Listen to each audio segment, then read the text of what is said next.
How you guys doing? This is Hybridsteel. Welcome back! Because we're playing again. We're back. Play, load game, back onto Season 6, back onto digging, back onto mining, back onto digging lots of dirt.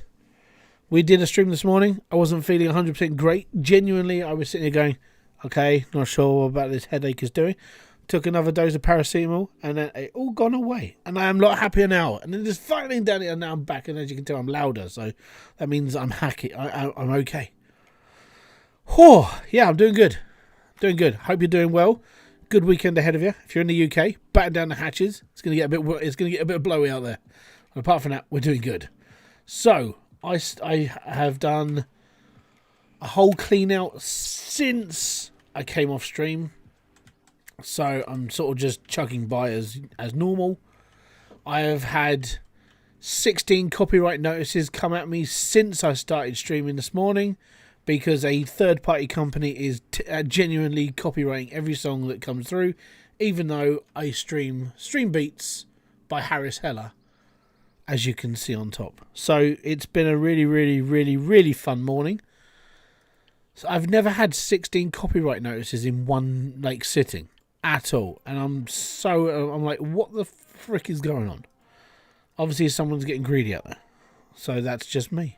That's just what's been going on. Hope you guys are fine. Start a Q&A.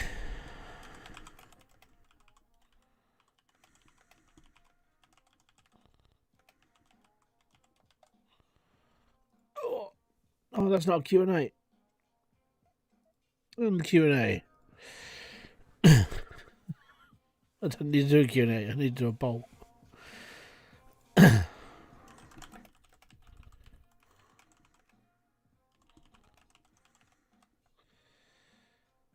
we go.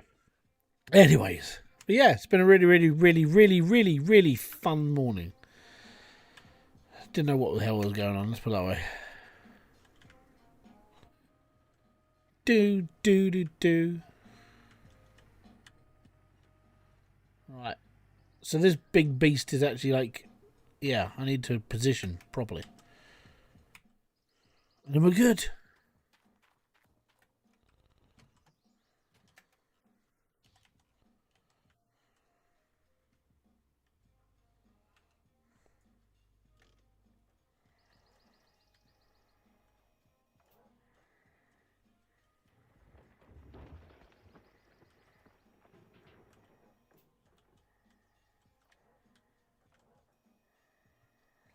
It's all good. So yeah, back to digging, back to mining, back to basically playing the game. It should be fine.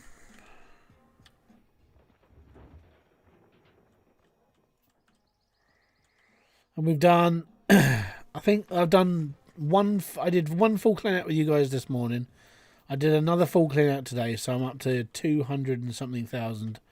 So I'm doing okay. I've got a good little run ahead of me still. I'm probably going to go for I might cut the whole bench that's in front of the actual mine, because I think it'll be worth it in the long run of just going straight at it and just really digging into it. If I take the whole bench, it's worth a good couple of million, so it's all right. Timothy Smith, how you doing, buddy? Welcome.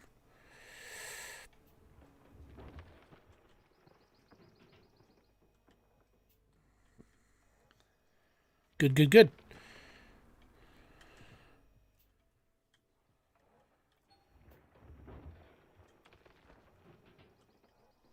Here we go. Today is gonna be the day when I find my back in you. By now, here.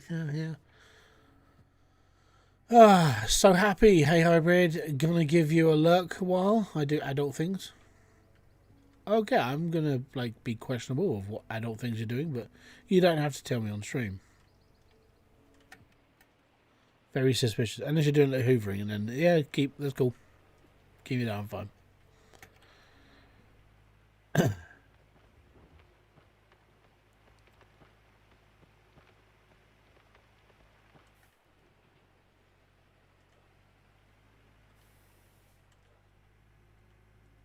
Do. But yeah, I'll be doing quite a bit of this tomorrow. I know that I've got to do a load. We've got to do a load of housework tomorrow. Get stuff prepped for like, get a load of stuff prepped for get Christmas stuff. Like Christmas trees need to come out. Kids' bedding needs to be sorted. That sort of thing. We're all good. How did you get from drilling? I got $265,000. So it weren't too bad. I was still getting a little bit more like nuggets afterwards when we started running the plant. I've been getting like a couple of ounces here and there, but nothing too major now. I think it's just over. So now just comes like the drag of grinding the game, so to speak. Hey, Hansfin, how you doing? Yeah, about it was so $260,000 is 265 ounces of gold because each ounce is $1,000. It's like what I've got at the moment. I've got 118 ounces of gold from doing cleanups, so that's $118,000. At the moment, gold price is 1,222, but check your own games for your own pricing, just in case you're on a different day to me. Prices change, so it's always best to like just keep looking.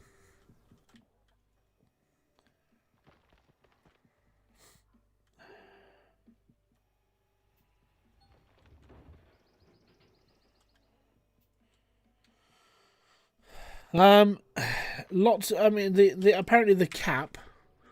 And I asked this in the Discord. The cap was 450 ounces. So yeah, you got 270. Yeah, so you got about the same as me. I got 265, which is $265,000. So yeah, you got about the same. But there's a 450 ounce like. As said, there's a limit. There's a 450 cap. So the problem with this is the problem with doing Old Arnold though. The claim's not big.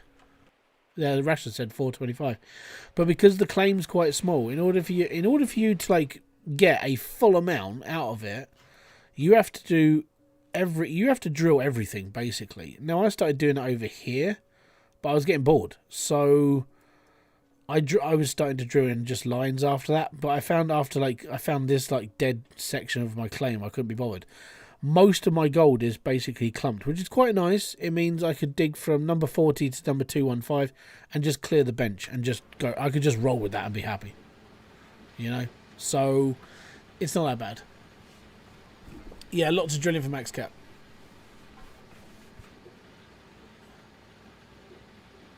Yeah, but that's because so what those people have done is they've drilled through the first bit, but they're not drilling as efficiently. They're drilling like one drill per square. You can drill 12 times on each square. So if you don't drill all the squares and you don't drill all the holes, you'll get less gold. It's that simple. It takes me. I normally spend about 5 hours drilling. I did a couple of hours last night. I finished it off this morning, basically. That's where, as said, so last night I drilled all of this. It took me a couple of hours. Yeah, and then this morning I was like, okay. And I just started drilling rows after that. I just couldn't be bothered to carry on. So, yeah, that explains my drilling pattern. But, yeah, most of the time it is just, 5 hours max. It is boring as fuck. I mean, you will fall. You will if you're one of those people that are quite easily bored and you never really do mundane things, you'll find it the worst task in the world. Drilling sucks balls, even for someone like me. And I don't. When it comes to like doing mundane things, my brain turns off, and I just do it. Even at that point, I was like, I hate drilling. I even stopped my stream early last night because I didn't want to keep putting people through drilling. So I did it in my own time, so it was only me that was getting like bored, not everybody else. Drilling is not the most fascinating thing to watch on stream at all. You know?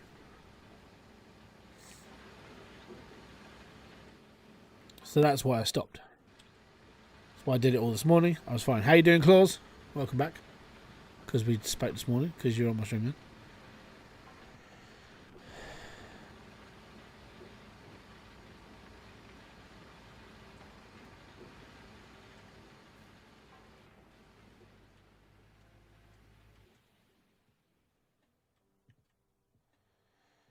Righty cokey. Let's carry on. I wanted this bit because this is a good like starter dig. It really is. But I'm thinking like the rest of that front part of the bench, I can just gnaw it down. I think it would just be easier, better, and it's quicker because it's right at the front of the claim. Didn't want to get in my car. There we go. Get back in, start her up. Right, we need to go back a little bit.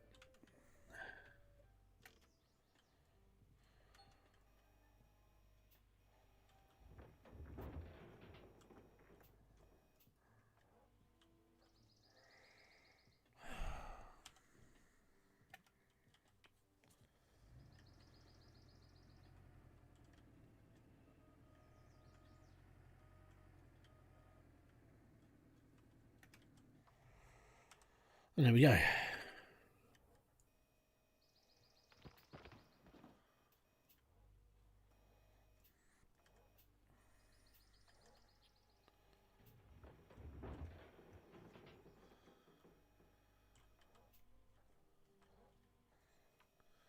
think you gave a good plan skipping for best prices. Are you going for T5 with D-Rocker or different plant?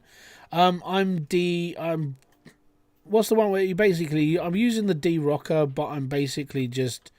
Everything was cheaper at the beginning. So I'm using basically the original plant, but with a D-Rocker instead. So technically what? T4 with a hint of T5? Yeah, is it T4?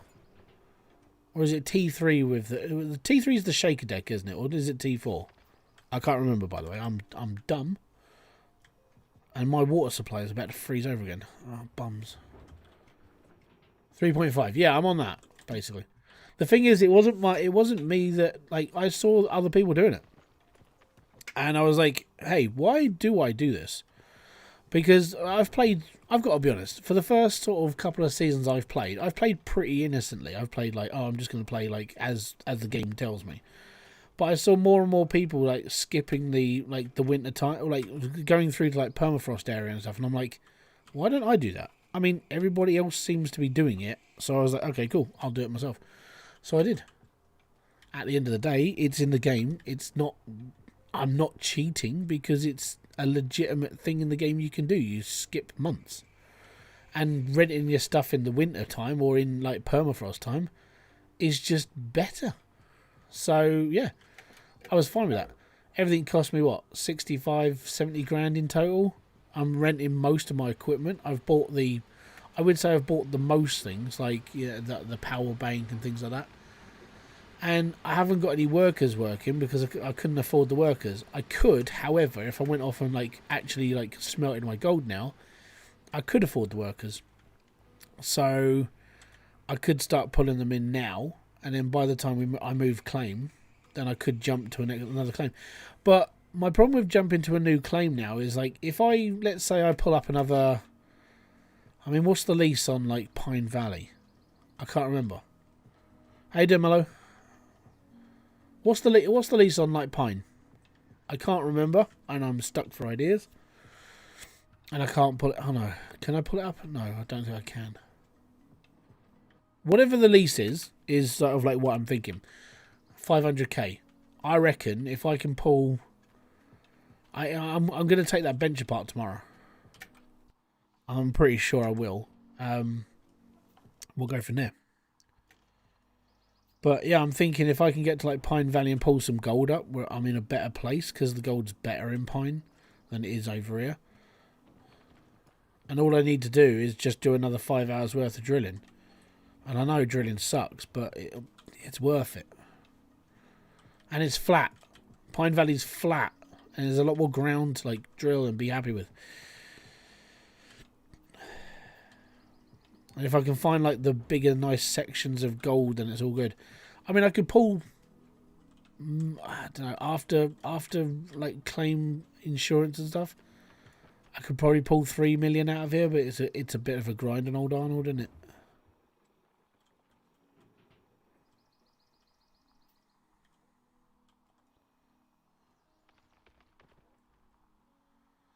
Nighthawk is a good jump for 900k. We know there is gold in the waterfall area, but you got to be confident. Well, yeah. 3 million to get that. I mean, do you mean the waterfall area in Nighthawk? Because I've got to be honest, some of the times I've been there, like the gold isn't worth getting to the waterfall. It's actually been elsewhere. It's like honey potted right in the middle half the time, and it's like, great.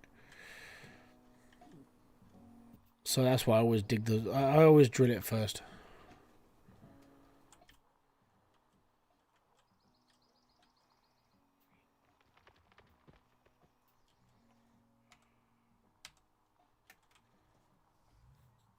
Yes, in Nighthawk.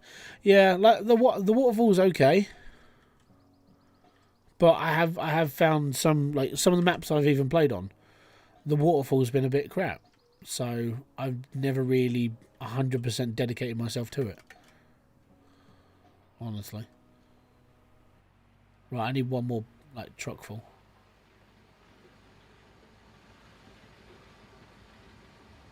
Or do I? I don't know what we're up to. I may be skipping the new claim. Nighthawk with the new digger should be at least doable. Your output.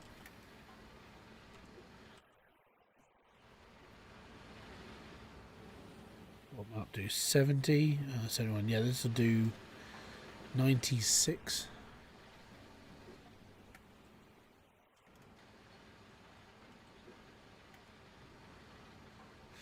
Maybe skipping the new claim. Nighthawk with the digger should at least be doable on your output. Yeah. I'll see how things go. Oh, we tipped it. No. So it's a game. It's a game. Get around the corner as fast as you can and without tipping your truck. No, that's a tree. And now I'm hung up.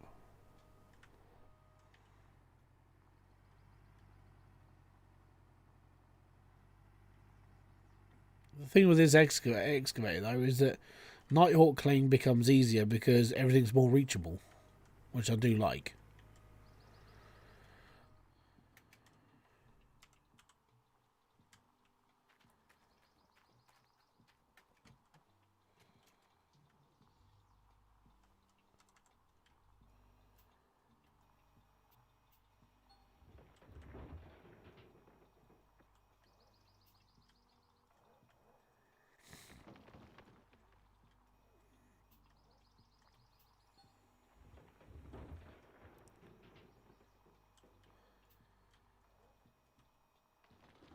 New claim is tempting, but man, it is a drive. Oh, there. Yeah, but once you're there, you're there. You just teleport the rest.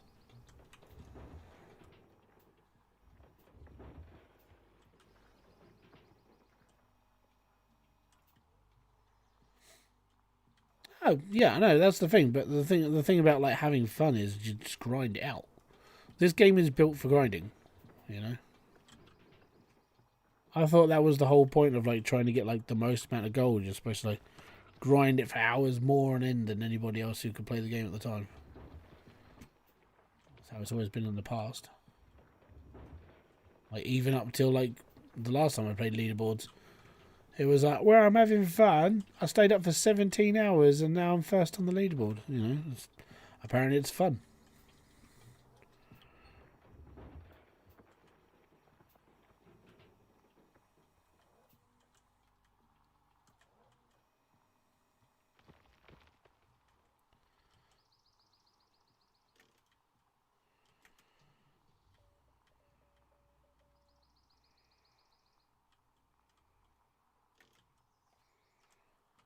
It's fine.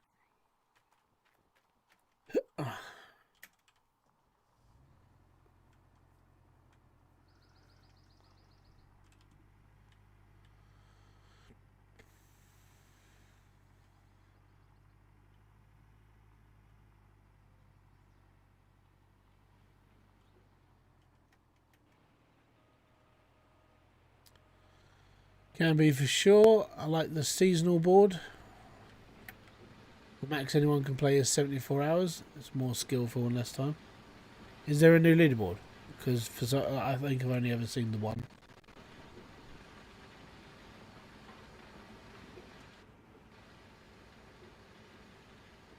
Oh, do you mean? Okay, yeah, I get it. No, you have to play like one round. Yeah, but even then, it's people who just like they're up to you know, they're in the highest claim and they're pulling as much money out of the ground as possible, and then that's their top leader on the season. Because on the seasonal board it was like, hey, I'm on Nighthawk, I've got like 15 million quid, that sort of thing. Now you're like the top leader for 74 hours. That's, you know, it doesn't matter what, it doesn't matter. Lower ranked players will always get like worse because of like people who are far ahead of them. My season might start on Nighthawk, finish on Nighthawk, and I've pulled like lots more money than anybody else. It's not a skill thing, it's basically which claim you're on.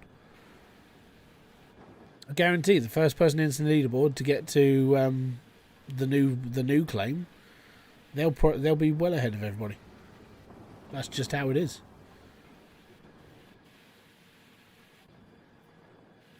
And the reason why that person will go as high as they will is because their fun is beating everybody else.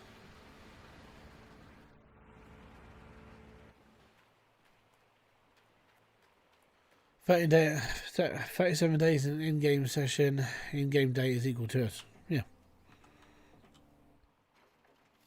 But once you're on a higher claim, you've got a higher gold yield. So it doesn't matter that in the amount of time that you spend on that one claim that has higher gold, you'll be top of the leaderboard. Because it comes down to how long you decided that you were going to play into it.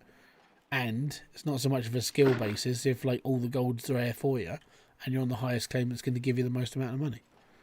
High skill would be everybody has gifted 10. Long hauler, thank you very much. Boom to you, sir. Oh yeah, it sort of is. I mean, but as soon as you've got all the equipment you need to do a claim, it's not skill anymore. It's how much dirt can you shift as quickly as possible. That's what it is. It's skill until you've got everything. And when you've got everything, then it just becomes how fast you can dig.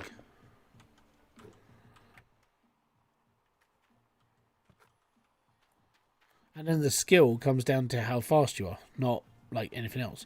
But like I said, even with like all the equipment, you'll win.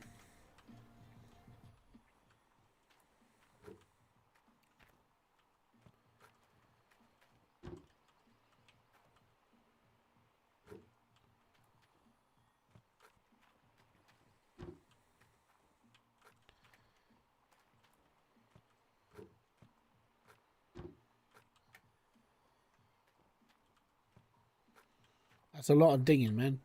A lot of digging.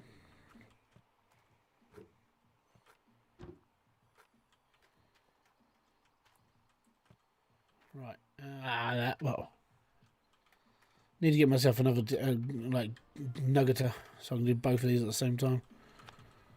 Oh.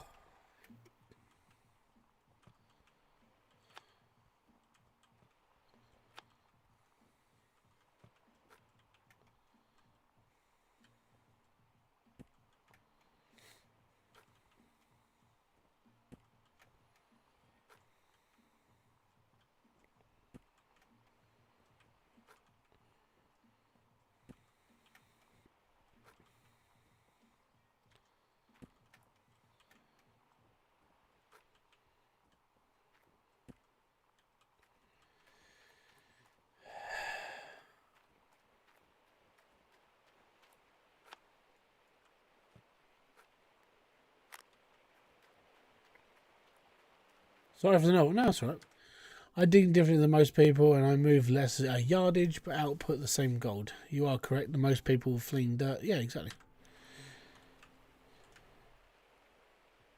But yeah, if you sat like two people, right, just put two people onto the same claim and each one's going to have their own way of doing things. It's going to be the person who knows how to use an excavator more. And I completely agree with you. The difference is how fast they're moving that dirt on the same equipment. And that's the thing. Hunting the greys? Take me to you. That's fair. It's up to you, man. It's your money, not mine. Well, it is now. Technically. Partly YouTube's. But yeah, it does come down to a specific, like, you know, you have to be able to, like, know how the equipment works. I completely agree. As soon as you know how that equipment works, it comes down to who's the fastest. and then it comes down to who can shift the most dirt. So the person with the more experience is going to win it. So to put this into perspective, I wouldn't be able to beat half the people on the leaderboard because most of those people are religious players. These are people that basically say my entire life is Gold Rush. Gold Rush is my life. You know, a bit like the whole rifle and gun thing from, fucking what the film is. No, I can't think of the film. What is it? This is my rifle. There are many like this, but this one is mine. That film. No, I can't remember what it's fucking called. See, that's how bad my brain is today. But yeah, it's like that. If you're one of those people who have played this game, mastered it, yes, it's a skill thing. That's the one. Full Metal Jacket. Cheers, bud. Yeah. So if you're one of those people, it is drilled into you. You are like the top player in the world. Then yes, it's a skill thing. That person has learned how to do everything much faster than your average person, which is why I'd never be able to beat a lot of people. Because for me, I play my own way, and I don't hit the yardage that some other people do. That's just how it is. Right, stick this on and go. We'll do one more run, because I got experience is a huge factor, definitely. If, like, I'll put this into perspective. Gold Mining Simulator 2, I will probably be, and this is just how I'm going to attack the subject of Gold Mining Sim 2. And I will be brutally honest. This is just me. As soon as that game comes out, I will play it for a couple of weeks. Probably even less. And I will start building tutorials for that game on how everything, a single little thing works. And then, if I really want to sort of carry on and play it and do all this other stuff, I will be that person who sits there and tells people how to do stuff. Because that's just what I do. When it comes to skill level, that ain't going to be me. At all. I can tell you how everything works in that game. I can tell you how everything's going to be. But when it comes to actually being good at it, that's not me. Someone else will be that. And that'll be when someone comes into my stream and let's say Leaderboards are part of Gold Mining Sim 2 and we're kicking back and chilling with it. I'll be that person who, again, sits in the stream like I am now and go, the best person to like follow is the other person that's like much better than me because I'm just a casual player. Yeah, I think it's just my role. I'm not the best person in the world to like tell you how to do stuff. Well, no, yeah, I'm not the best person in the world to be an example of how to do it the best way, but I can just show you how to do stuff the best way because I'm just genuinely not very good at it myself. Like Hybridsteel, I worked on the whole like guide thing and tested it and everything else, and I knew the game back to front. Was I the best person? No. There were far better people out there who'd made better places than I did. If they do leaderboards for Gold Mining Sim, I hope you break into the multiplayer. Yeah, it's going to be a weird one. Like, it's going to be a strange way of doing multiplayer. If I'm going to be... a strange way to do leaderboards, because they'd have to split it up so many times. You're going to have like non-DLC players and non-DLC leaderboard or non-DLC leaderboard multiplayer. Then you're going to have the DLC multiplayer and DLC singles. Then and it's like you're going to add another entire category to your game section basically just to do that, you know. Do we know how many people can join on Gold Mining Sim 2? I think it looked like 4, but it could probably be something like 6 or 8. It's depending on how big the maps are, depending on the devs as well. It is purely up to them. If they go Path of Exiles, it can be 6 players, which isn't bad. So, second time I've rolled the truck in this stream. Fantastic. But yeah, and then it would be like, okay, you're playing multiplayer leaderboard. How many players are going to be in your leaderboard? Is it going to be like just 2 players on leaderboard? Or is it going to be 4 players on leaderboard? Or is it going to be 6 players on leaderboard? Or 8? I don't know.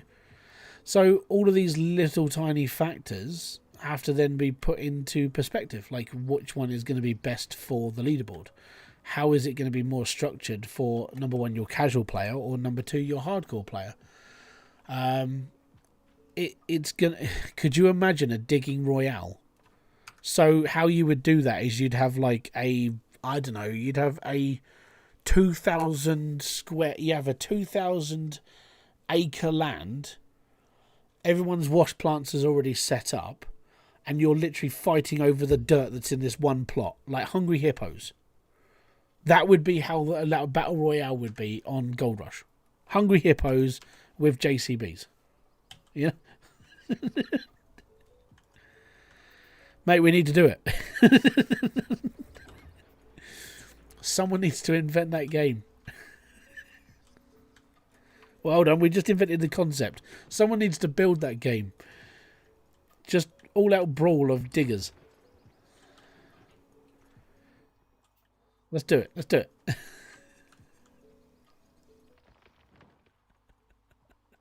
Sabotage optional. Yeah, you got like, oh no, it could be like how they do farming simulator, like esports.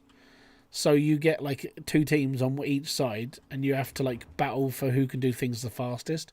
But this time it's basically sabotage like goldmine. It's a good idea. I think we need to do it. PC updates from today. Put my case entirely together. Flip the orientation to the correct way. Top fans and inserted to. That's good. You're getting there, man. You're getting there.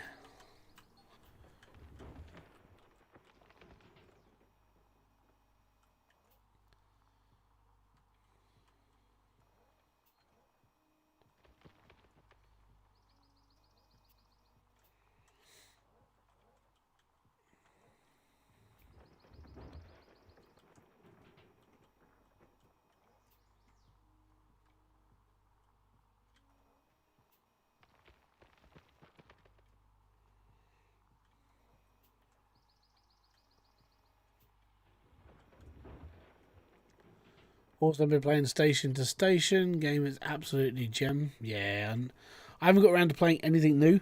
I'm literally on this right now, so it's going to be a little while till I'm off this. And even then, it's have I got the time to play it? I downloaded it because it was like a quid or 50p or whatever I paid for it.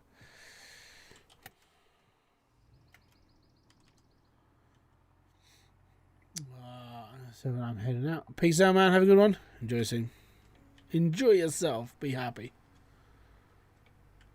And just think more about the Hungry Hippos version of the game. That'd be cool. It's going to make you laugh now. So the Padawan is learning how to build a PC. Yes. He can now grow that funny braid down the side of his head like all Padawans do now. Very, very much worth that 50p. Definitely. It looked like a really cool game. I downloaded it because I wanted to buy it ages ago. Never did, so I did, basically. And this is why I like CD keys so very, very much. Because their deals are amazing. Like, for slightly older games, they are flipping brilliant. And a really trusted site. Really trusted. Never had a problem with them. Never have an issue. Customer service is pretty good. And you can become an affiliate with them, so you can actually like have your own like creator code and stuff with them.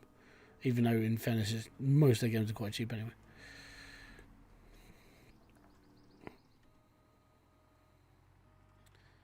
But I'm not part of that crowd. I just tell people about it and just go out and be happy. I'm all good with that.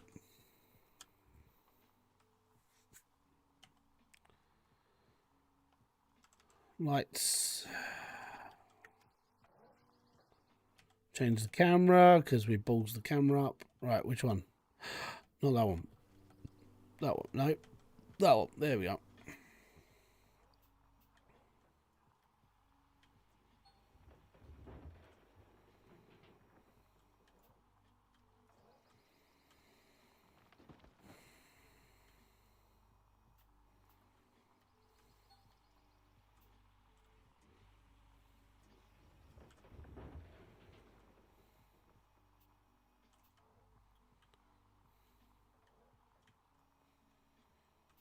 Well, you can. Go and just, go on Epic Store, and if it's on there, go and buy it for full price, because you've only redeemed it on Steam.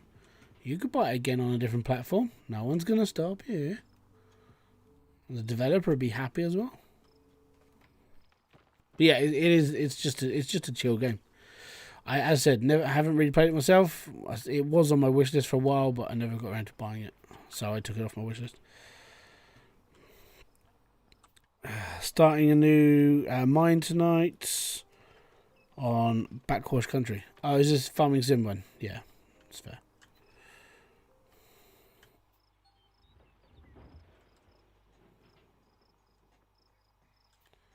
All good.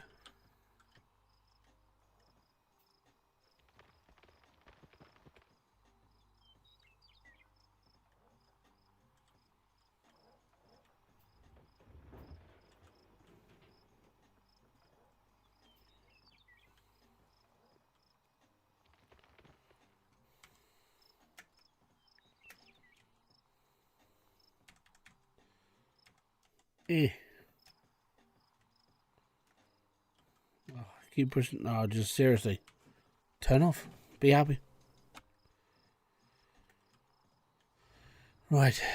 -1. It's snowing. And it's 20 to 7 at night in the game, so we're all good. I'm hoping, because we're now 8 days into 8 days till summer, I'm hoping the plant doesn't freeze.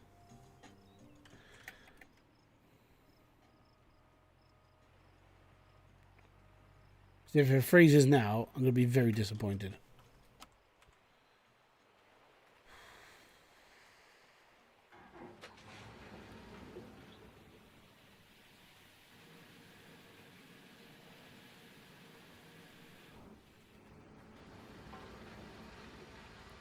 Right.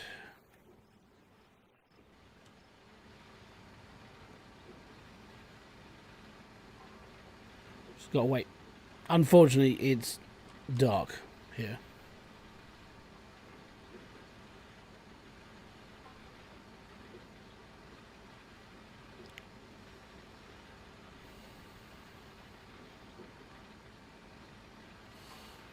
I would just build your own wash plant, but that's just me. Just build a better one, a nice wash plant, a good wash plant, one that's going to treat you right. It's gonna little spoon you, stroke your hair before you go to sleep. It's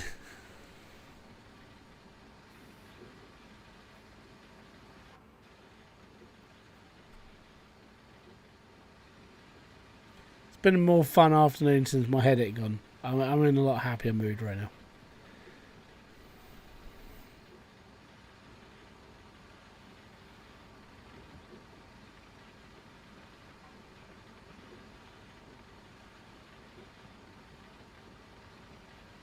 I had a shave. It's all gone. Feel cleaner. Feel better, I brush my beard so I don't look like a tree on legs,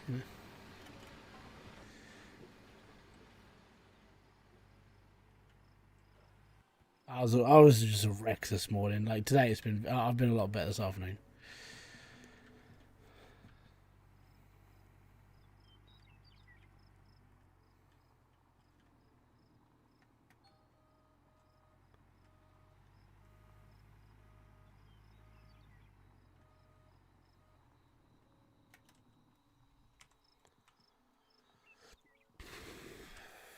Can't. That's the problem.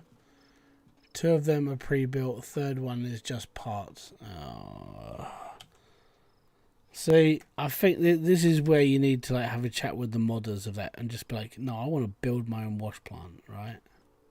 I don't want to build no generic stuff. I want to build my own stuff. Give me the assets to build my own plant. I want a monster red. I want the sluice boxes.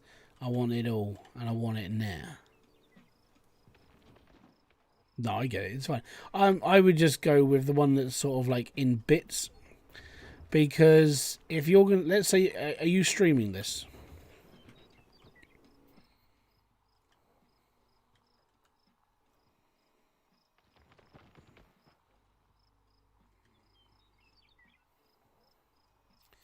He wants the world. Yeah, I do. I want the whole world in my hands. So if you're going to stream this, right, what you do is you turn the basic idea into a series. So you have a plan. A plan of action would be Pretty much like what if you if you did what Split's doing.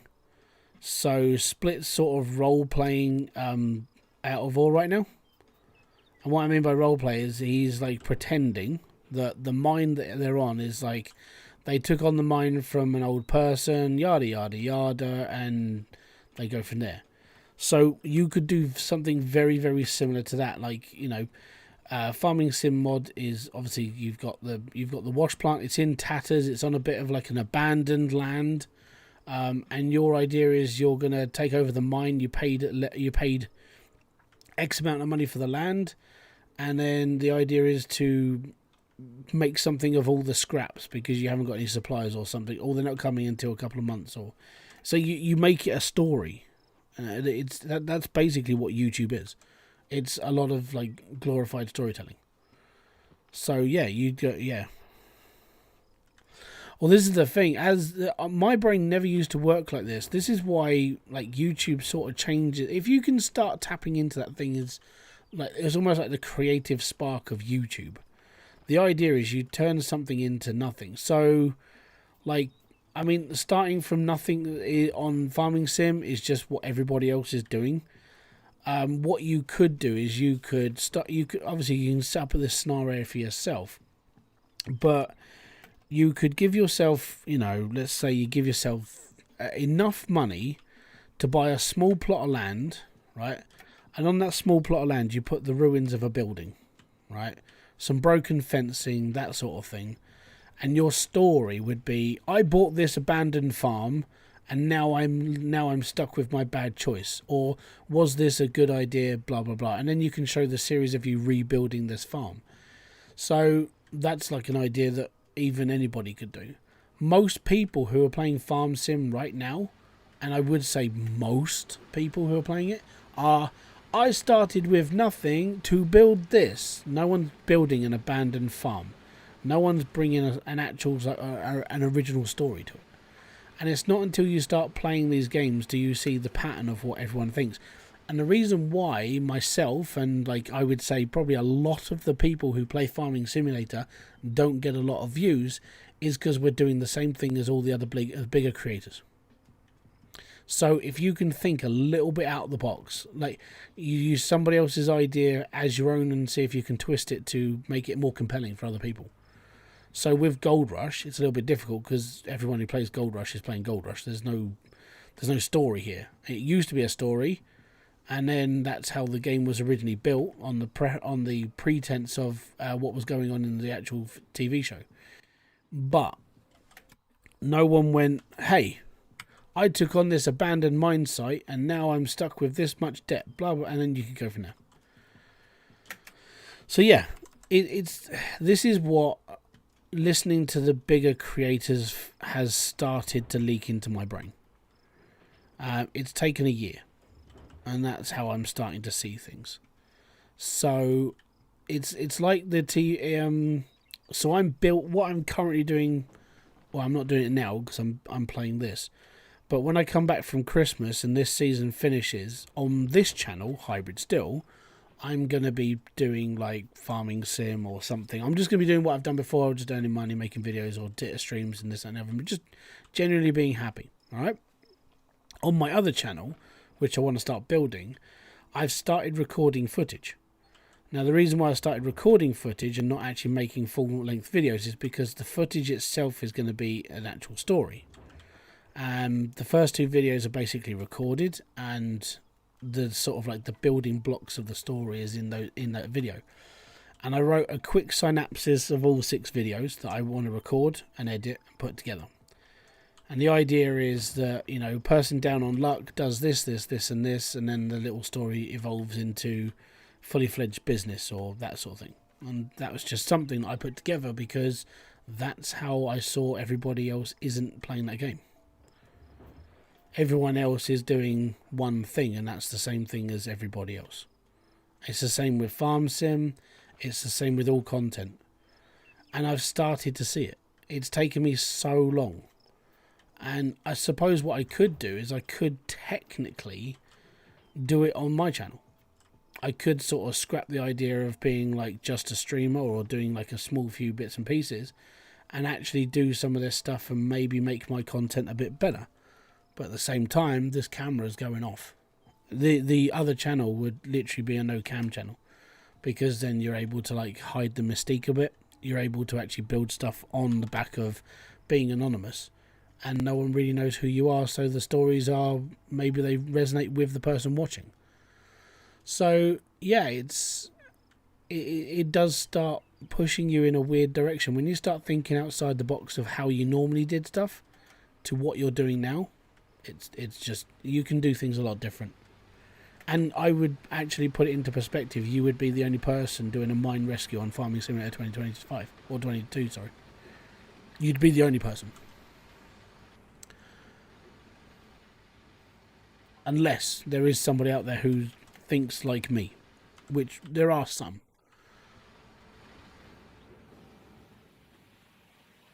So it's the same. I know that sounds weird, but it's the same when like smaller streamers and smaller YouTubers like myself, where you go up to a bigger creator and say, "Oh, how do I do this?" It's like, I just told you how to do something different from everybody else. That's how you do it, and that's an idea that anyone can have. So yeah, I'm tempted to do this series that I want to build.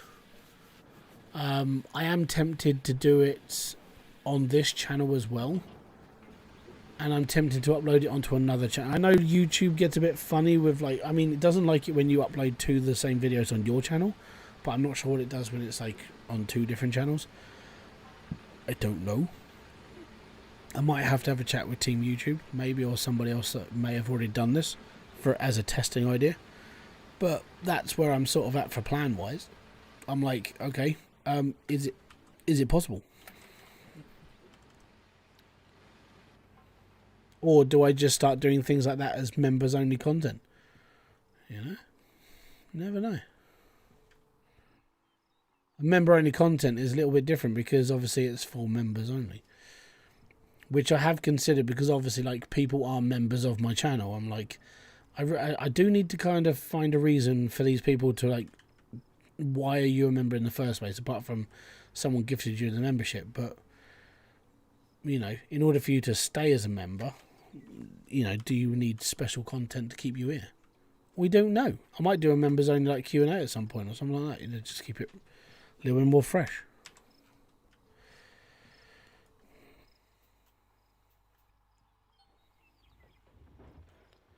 We shall see.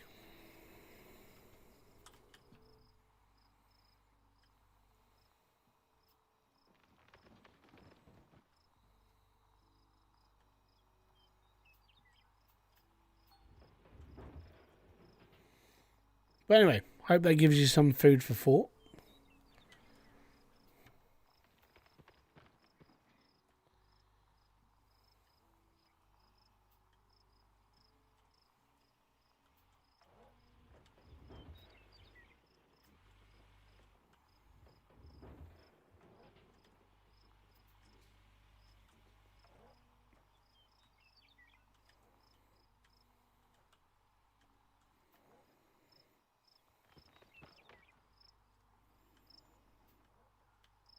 I'm thinking about buying this game. Is it worth the $6? With your $6, do you get all the DLC as well? Because if so, then yes, a DLC pack's $4.99 on its own. Just saying.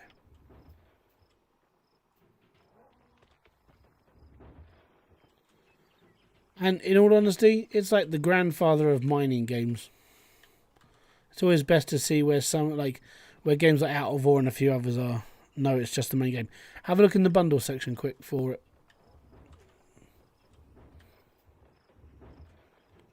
If the bundle is like 10 quid and it's, well, $10 and it's for everything, get the bundle.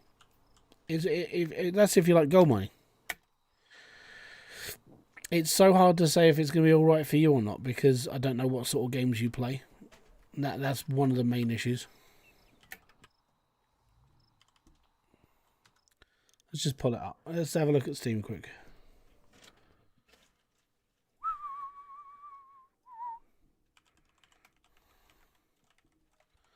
Gold minings. I can't spell. Gold mining simulator. Right. Let me just pause this so we don't get like battered for the music. Let's pull up my screen here. So buy the original for just £5.89. Bundle info. Gold Miners Edition. What is this? So this comes with all of the DLCs. I don't know how much this bundle is, but if it's like $10, might. I don't know how much that one is.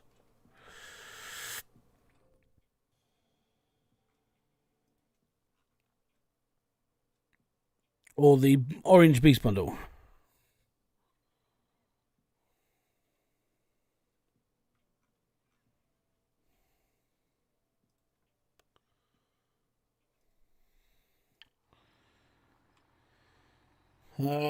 You need to play station to station. It's probably not a content game, but if you have free... Oh yeah, no, I bought a few games just to sit and chill anyway. I'm not going to play them on here. The problem is I don't get a lot of time. Like the problem with streaming is that my streams normally happen either in the morning or in the evening, depending on my kids. And then most of the rest of the time, I'm either putting videos together or I'm doing something else. This is the problem with that. You don't get a lot of free time as a content creator unless you really make it your time. And most bigger guys, the way they get rid of that is they basically get editors. And editors take over the role of like all the stuff that takes too bloody long.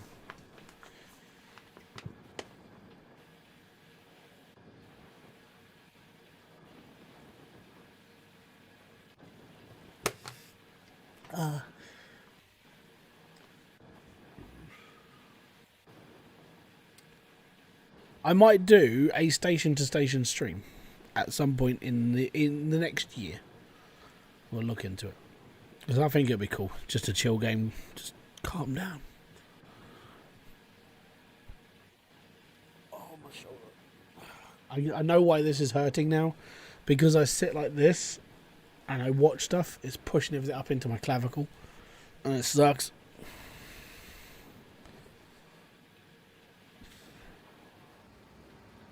I don't get time. To put this into perspective, right?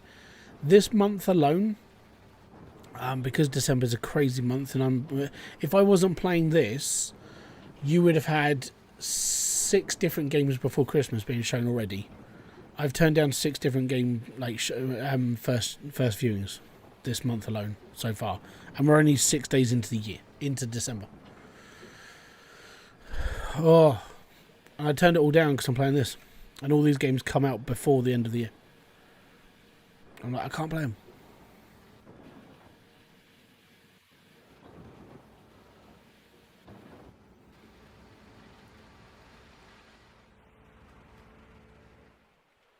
We are done, so I need to turn that on, and I need to turn on that one. We are good. Right, let's get... I got the water stump.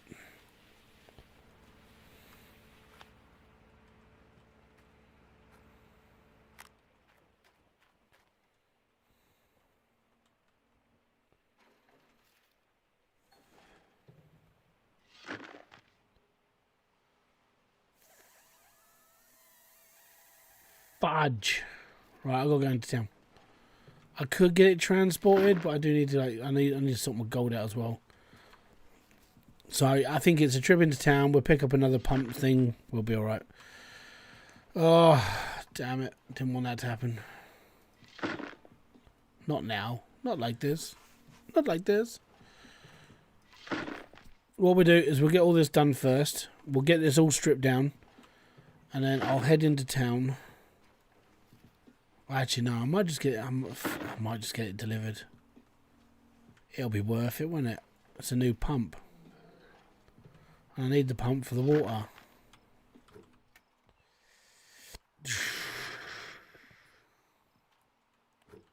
Watch out, she's going to do a superhero landing. Oh, good superhero landing. Did you see that? Oh, it was amazing. Yeah, pardon me. I'm sorry for that one. Alright. Let's get this off. I need a new pump. A new nuggeter. Need to unlock more workers. Need to get them in here as well. Be crazy. The first two people that want to work for them, it would be like, oh yeah, we want to do the mats. Oh, that would just be my happy day.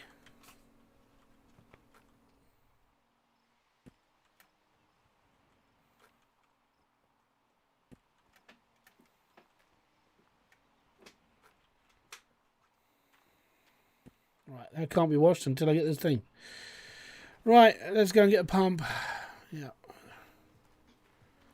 The thing is, I don't think I own the pump. I think it's borrowed. So right now, I don't care about it too much. We just need a new one. And it's like $3,000, I think. Parts. Have you heard the soundtrack to that game? Which one? This, what, Gold Rush or Station to Station? Oh, no, I haven't. I'm not really worried.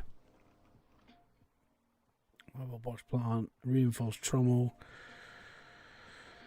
conveyor belts, derocker hoses, reinforced plant hoses, glacier, water pump filter. Not that. This one. That's the one I need. The coil. Yeah, get it. It's really relaxing. I don't. That's the other thing.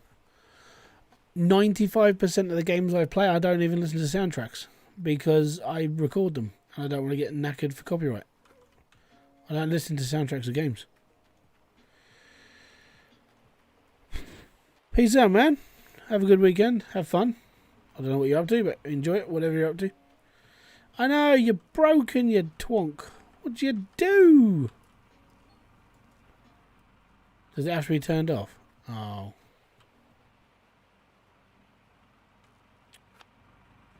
Right, you're turned off. Happy? We could do this live. It's not going to matter.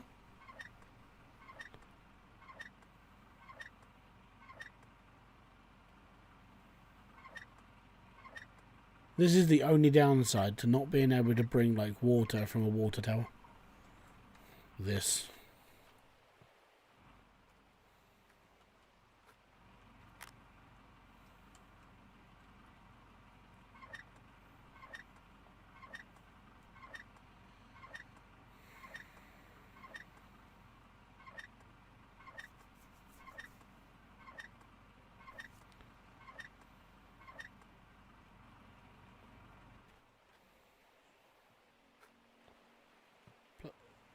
Plug you back in. There we are. Okay, so that's on and that's on. Let's go and do this.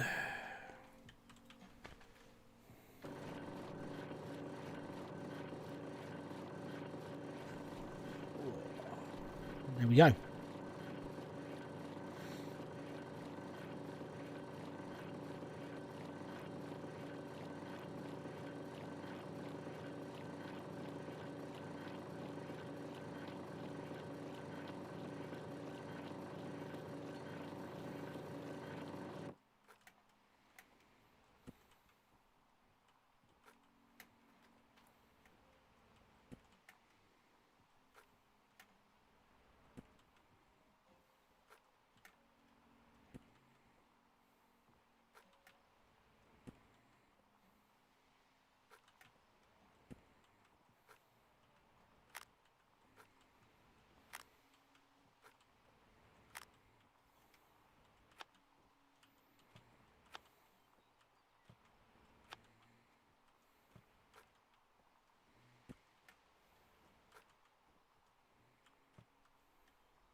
Think I found a way to make it interesting. I only get 100k to start with, so I have to budget at the start with the and small piece. Yeah, so that would be the part of a story. I bought this 100,000 piece of land Is it going to be good, or is this going to be my failure? Here's the story.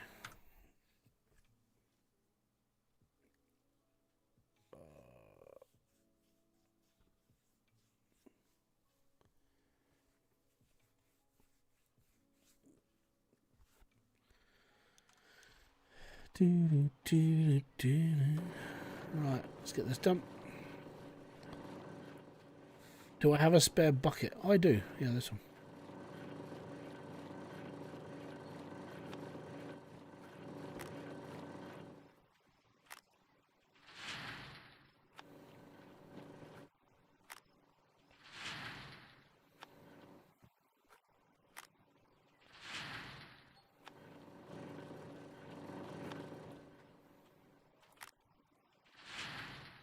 There we go.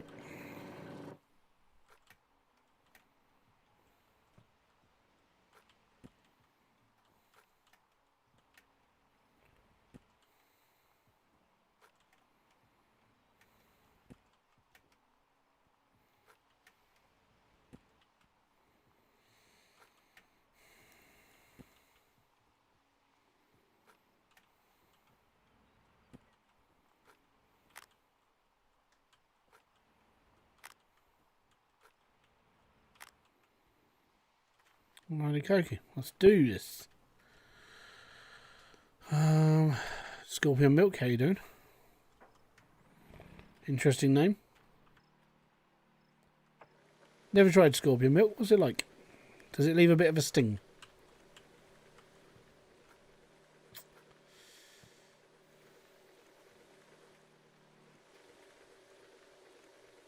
I know, dad joke, but it's funny. Maybe.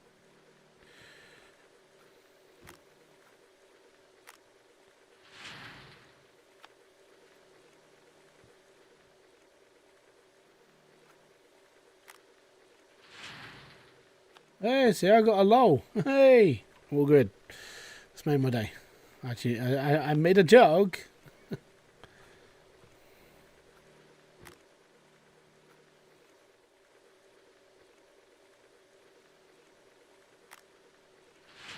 Hey, you probably weren't expecting it. It's fun.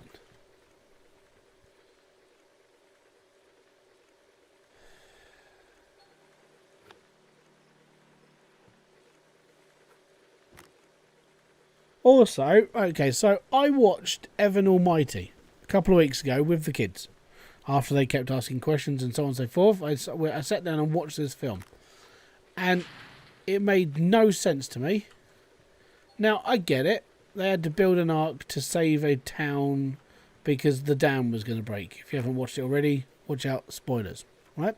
So, he built this giant boat because God knew that the dam was going to break and it was going to take out the valley and turn it back to, you know, peaceful and watery and so on and so forth.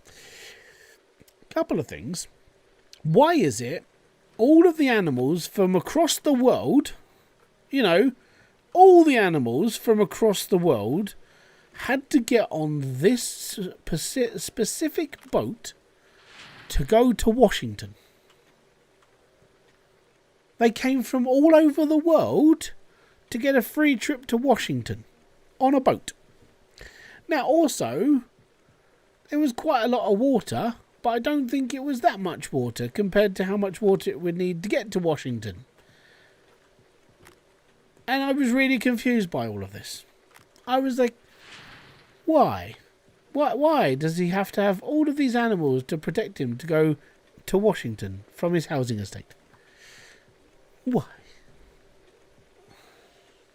This is why sequels to films don't often work, because they cause more questions than answers.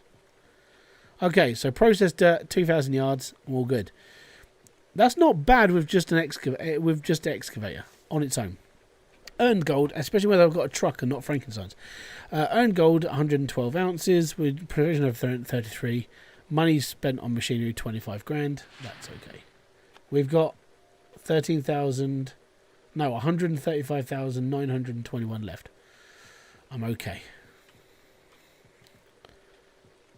So I didn't get it. I don't understand why Evan Almighty had to build a giant boat when they could have just, you know, gone away on holiday and foregone the flood, which was only going to wipe out their arsehole neighbours that have got too much money. Everybody he saved had too much money. They're all the participants of the housing estate where all the houses are oversized and ruining the natural beauty of the park that it was built on. So why should these people be saved? They're morally wrong. There we go. That's my take on Evan Almighty.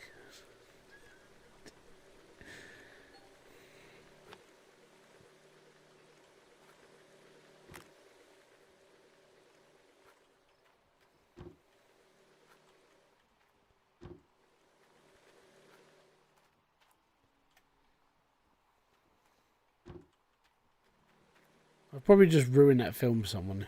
It's fine. I don't know if you like it or not, but it's just my take.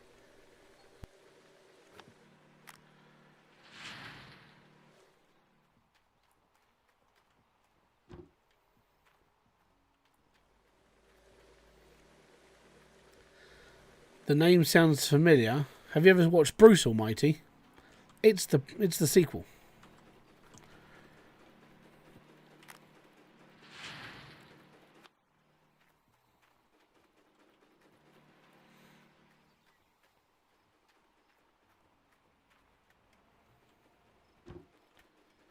You may have watched Bruce Almighty, which stars Jim Carrey, right?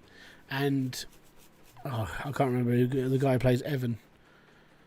I'm so bad with names right now, but basically, the Evan Almighty takes over from there.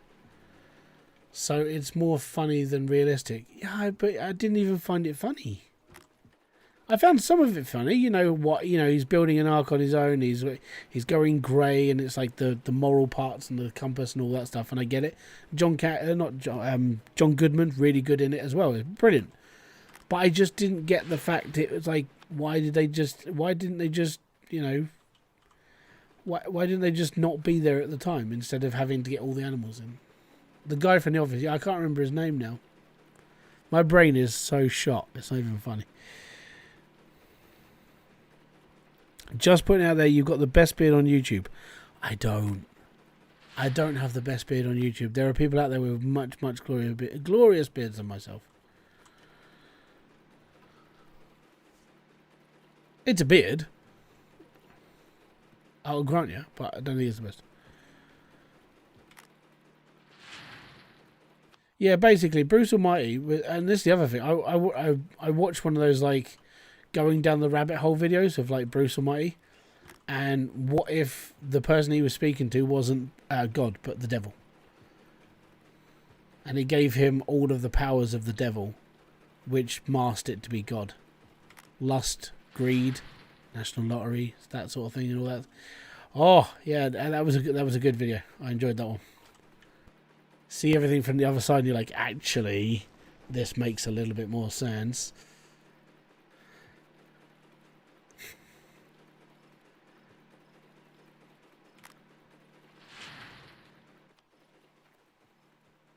There you go.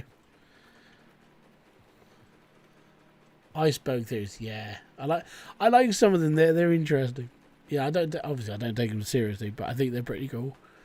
You just flip the script and see it from the other side. You're like, oh, that's intriguing. I like that thinking. Steve Carroll, that's the one. Thank you. Yeah. I couldn't remember his name. Steve Carell.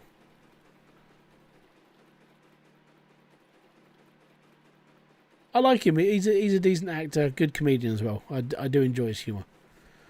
And I've got to be honest, I found his version of The Office funnier than Ricky Gervais's, but that's just because, I'm going to be honest, I don't really like a lot of shows with Ricky Gervais in it, but I like Ricky Gervais's stand-up, because I like him on the more edgier sort of having a go at things, but not quite at the same time.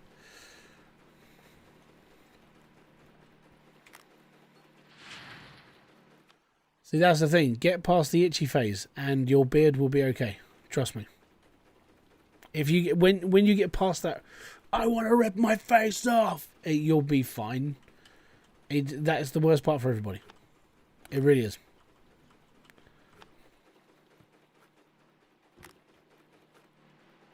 The bit where everything just tingles and hurts and itches and everything else. Yes, I would agree. It's a pain in the ass. It's horrible. It's disgusting. But once you get past it and it gets past like the prickly bit that digs into the side of your face, having a beard is completely fine.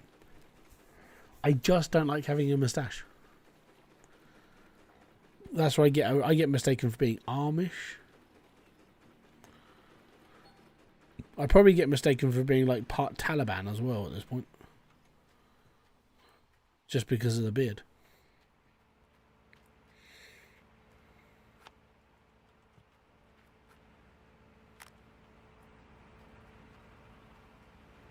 Right, shut that down.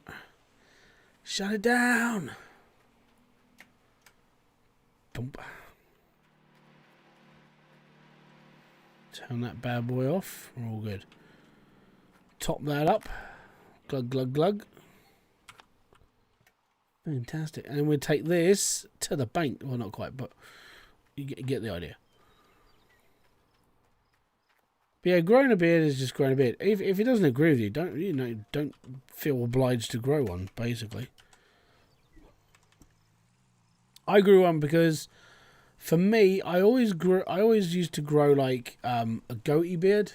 I had the front bit for the whole time, and when I started just growing a beard normally, mainly just because I was getting lazier, and then I met Kerry, and I just kept on growing a beard and just got more and more lazy shaving. And then she said if I shaved it off, I'd get divorced, so I can't shave it off anymore, even if I wanted to. And I'm not shaving it off. But yeah, I just grew it out of. I was getting more and more bored with shaving. I didn't really care about it anymore. And getting older, I don't really care what people think of me. I don't care about the exterior. The exterior appearance to me is just, yeah, I'm a balding fat bastard who grew a beard. That was it. And that was it for me. So I don't really care. And I think that's one thing that if you grow a beard and you do it for like cool points, most people who grow them either don't care what people think of them or they grow them for show. And there are beard shows, if you didn't know. So yeah, it might just be it's a lifestyle choice to have a beard, and it's more uncommon to have a beard than it is to be clean shaven. Nowadays, at least. Before the razor was invented, everybody had a beard.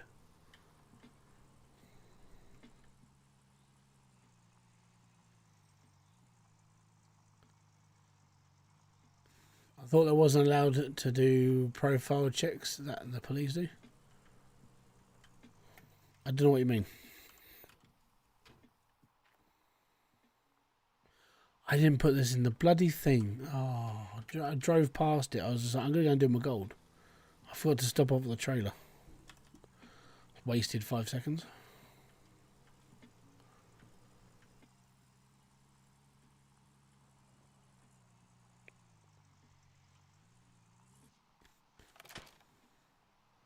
I've been growing mine for a few years.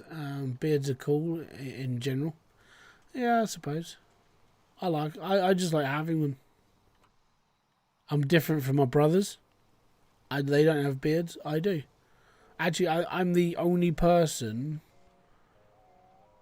And let me just think about this. I'm the only person in my entire family at this point who has facial hair.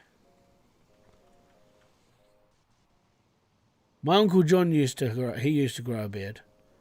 Then he started shaving it back. He probably has stubble, like he's had for years.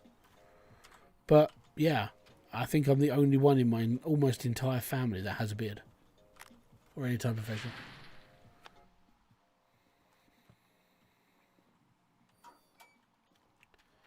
$3,192. It's good. We can upgrade the speed of this thing then.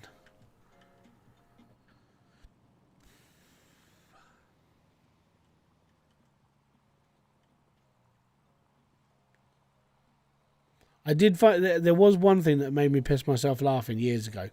So we were walking through town. This was after we'd like finished clubbing. We just come out of Top's Pizza, so I was full. It was 3 o'clock in the morning. They still served. It was fine, and I was on my way up to the pub, which is open until 6 in the morning, and then it shuts its doors because it's the only place that's open until that late. So, as I'm walking up, there's this half-pissed woman and her boyfriend walking past us. And she turns to her and she goes, "Oh, hey, mate, you got a beard?" I went, "Yeah, I've got a beard." And she turned to her boyfriend, and no word of a lie, I'm going to have to filter one of the words, but she said, "Here, he's got one of those fanny ticklers." And it's just because I had a goatee beard. That will live with me until the day I die.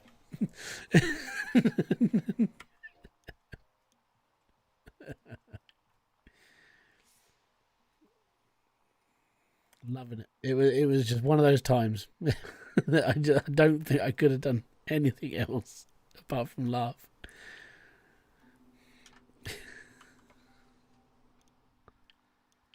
What we got? Can I do anything with this? I can. I can buy the max one. Yes. Yes. We smelt. We're now doing 80-ounce bars. Oh, get in. Now, replace the word fanny with the C word. That was what I was called. For all Americans out there, we don't use the word fanny for our bottoms. Okay? We use fanny for the front side.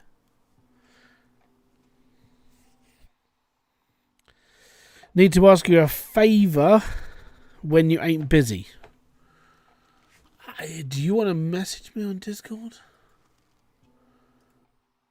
Can you send me a message on Discord and I'll go from there.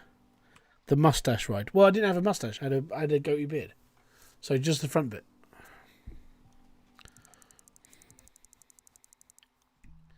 But people with long mustaches, yeah, that could be a thing. You get a good handle on it. From the movie Super Troopers, yeah, I know.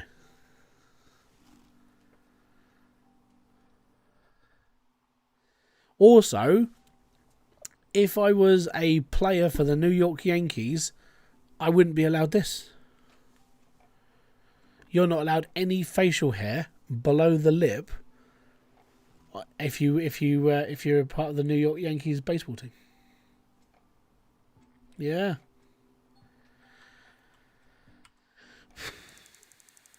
They just don't like it.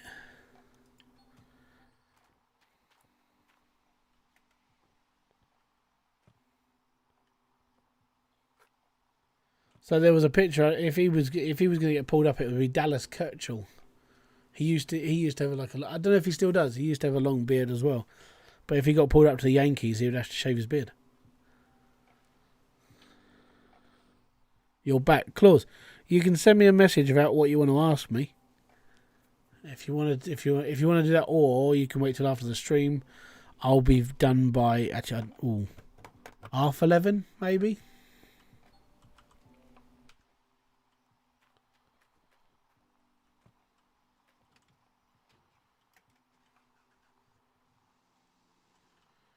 Oh, it's so much easier to do 80-ounce bars now. Oh, that's better.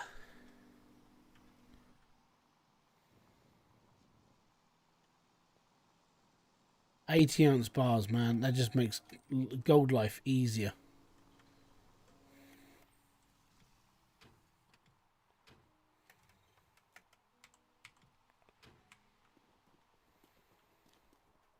Okay, no problem.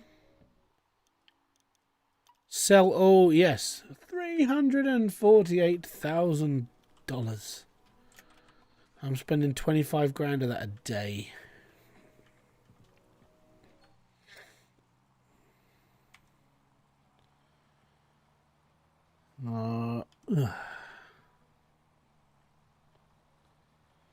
Having a thick mustache is annoying. Eating and drinking sucks. That's why I don't grow one. Yeah, it's the reason why I don't grow a mustache. I just don't like the feeling of it as well. Like, yeah, So how's the new DLC? What for this? The Orange Beast is amazing. At the moment, you can't play it. It's expensive to build, and you have to buy the new claim in order to build it. So, yeah, it takes a little bit to get there. Okay, so I've done $348,000 just today. It's not bad. How's the digging? The digging's doing okay. I've moved. I'm going to be honest. This new excavator, because obviously we can use the excavator on any claim. We can't use the wash plant on any claim. So the excavator, plus me like driving, I've moved 2,000 yards of dirt in a single day, which I've never done before. So that's new. That's good. And that means that my dirt movement becomes bigger and better than what I've done before. That's interesting. It means once I get to a claim where I can start using franks, moving dirt is going to be so much faster. Because you just dump it on a conveyor belt and just let it go. Oh yeah, no, it makes it so much faster. It really does. It's awesome. I like it. It takes a couple of shovelfuls to get it done. We're good.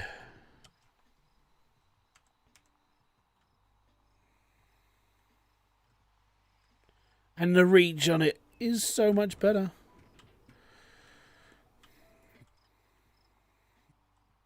It does cost $7,000 a day though.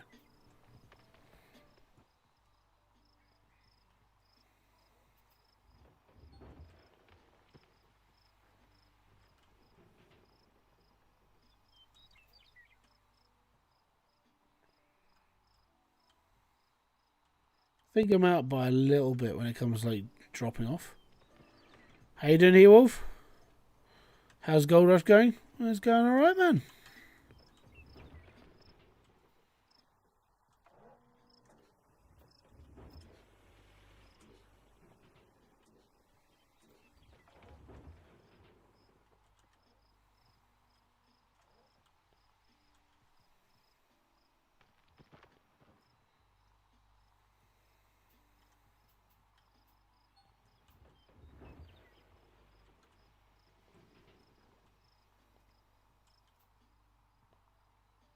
It's just good, man. It's just good.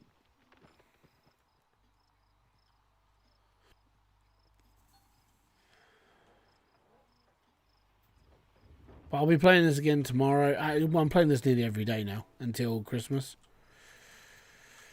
And then, yeah, I'm picking up my options to do stuff right now.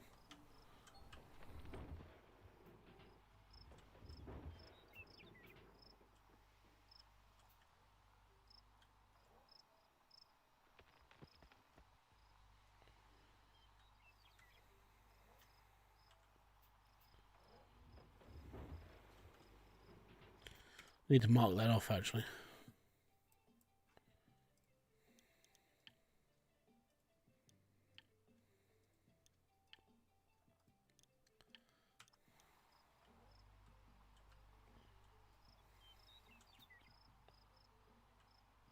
I like the new logo. Thank you very much.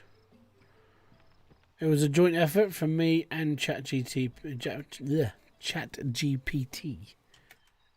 It was a good one. I liked it. Working with an AI tool was all right, actually.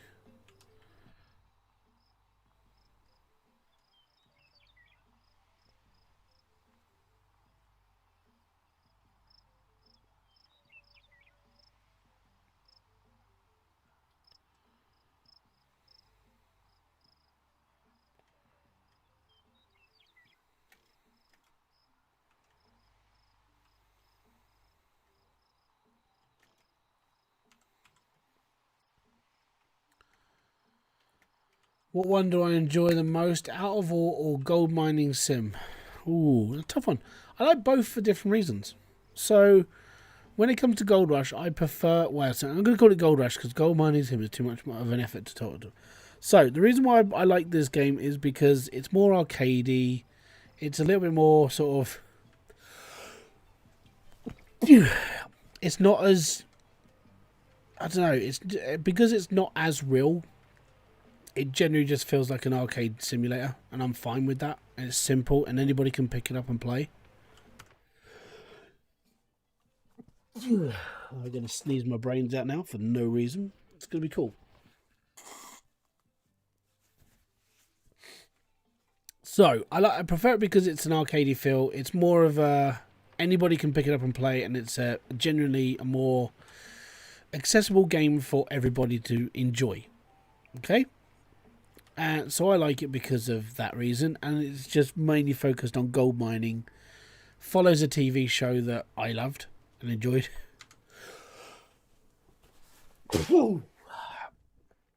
And genuinely all good. And that's what I like about it. Out of Awe, I like it for its more realism, and I like it if you enjoy using a lot more like heavier hardware. It's gonna happen again. Let me just try to stop myself sneezing.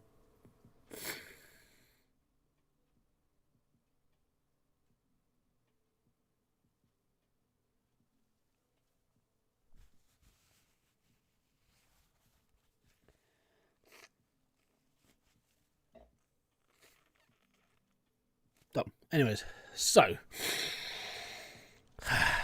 yeah, when it comes down to Out of Awe, genuinely it's just the other side of what gold mining sim should be.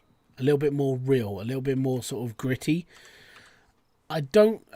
If you want a more sort of like just standard experience, you would play just gold mining sim. If you wanted a sort of more in-depth like series of real mining, I would say a point, I would say Out of Awe is better for it. So it does have, both of them have good and bad points. One thing I'm not a big fan of when it comes to Out of Awe itself would be the wash plant design. I think if you're going to do certain, if you're going to be chasing certain things, then maybe the wash plant should reflect what you're chasing. So if you're like gold or coal or this and ever, I don't mind the generic system they have, and it's pretty cool. It's just a wash plant won't do all of that in one go if they were going for a bit more of a realistic look. It's still really bloody good though. All the physics are really good. The vehicles and everything they've brought into it are just... I don't think you can get any more real unless you're actually there, you know?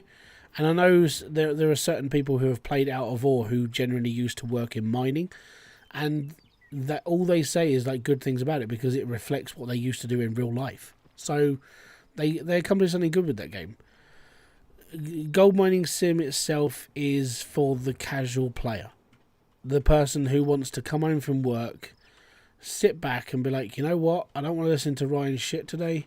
I've had enough of like work. I don't care about anything.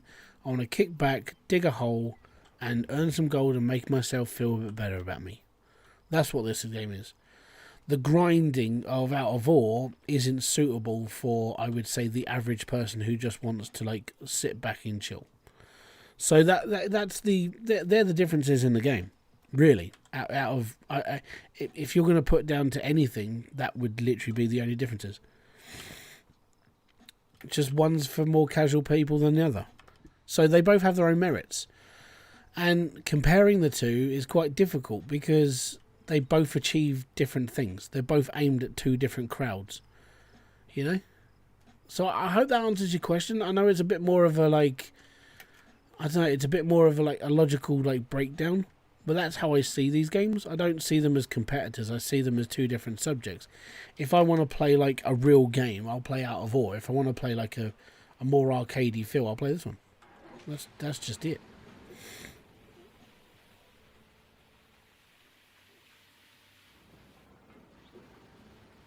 Yeah, well, there you go. I hope it helps. So, Construction Sim's another one like it as well. There's other games out there that do it, but Construction Sim does it better than others.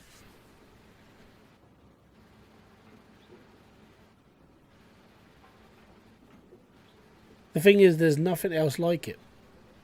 So there isn't another gold mining game, or there's not another Out of Awe game. They're very, very unique in their ways of doing what they do.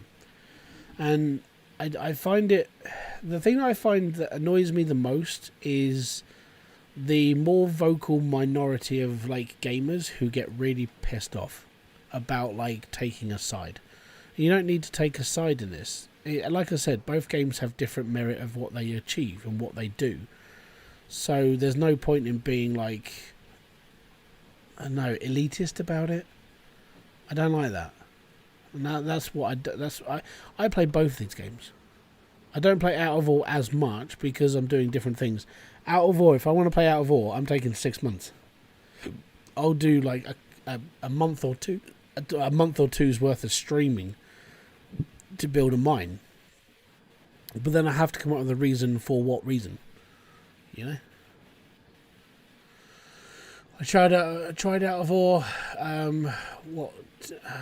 What got me to return it was the keyboard and mouse controls. So what you do is you turn the keyboard and mouse controls into the mouse control and keyboard for what you do on Gold Rush. So all of the trucks and all of the stuff that you can do in Gold Rush, you just change the same keyboard layout. So you just make it more simple on yourself. And that's how I sort of set it up. So that's how it works for me.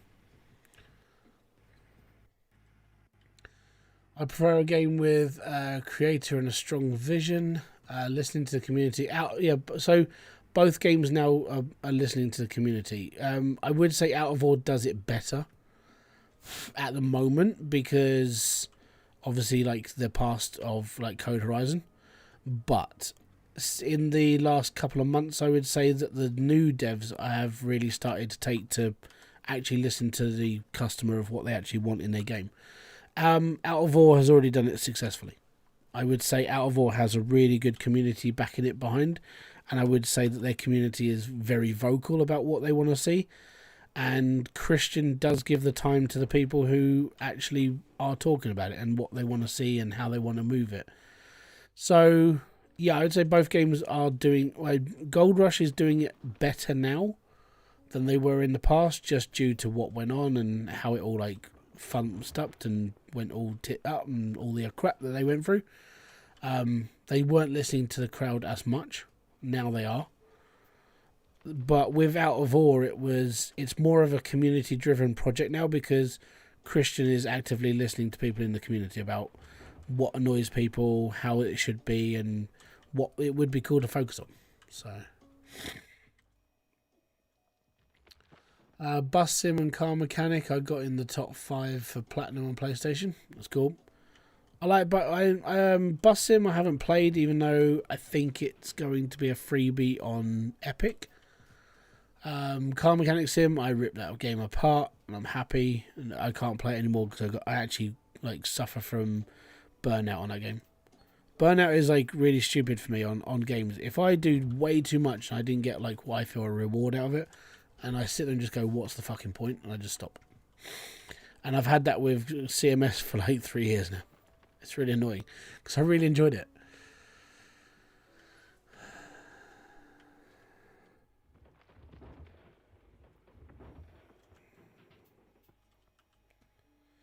Very repetitive games. That's the joys of a sim game. You got to think, right? And this is the boring... Once this dawns on you, it becomes more apparent. Simulation gaming is basically job sim. It's stuff that you don't do in real life that you're just giving a go and seeing what you think of it. So in real life, I don't think I would ever be a hairdresser. But I played hairdressing sim. That's a job sim. It took the Gold Rush devs a while to get straight, but we're getting there. Well, that's the thing. All the people that are in there now are brand spanking new. There is no old dev in the company. There's the team themselves, and I was talking to Michael the other day, who is one of the more higher ups, and he said that between sort of like trying to get things done for the game and trying to make things work, he was literally playing this game, trying to figure it out and how it works, because he was one of the people that got bought in that didn't know nothing about the game. So he not only is he actively playing the game, he's actively developing the game as well. So that's where Gold Mining Sim 2 comes in. So the team that are in there now they were the cleanup crew to try and get the DLCs finished and done, which is what they've done. They were there to try and keep the game running and give it a better sort of outgoing, which is good. And they are more transparent with the community, which is really good. Obviously, with Gold Mining Simulator 2 being a thing, they are the team that are in charge of building that game now. So it'll be interesting to see where it goes. Interesting to see how it's all going to be dealt with as well. So yeah, and yeah, I've spoken to him. I've only spoken to him once, but he seems like he's really really into this project. He really enjoys it, and he's enjoying some of the community coming back and giving it another shot because of, like, obviously the new stuff that's coming in and actually listening to the player base instead of doing what the old run did, which was, we're going to build this game and yeah, we'll just carry on. It's fine. But if it was, the thing is for me, is that the reason why I don't want to become an ambassador for something is because if I'm sitting there giving it 100% praise, then I'm not me. And I think Split said the same thing.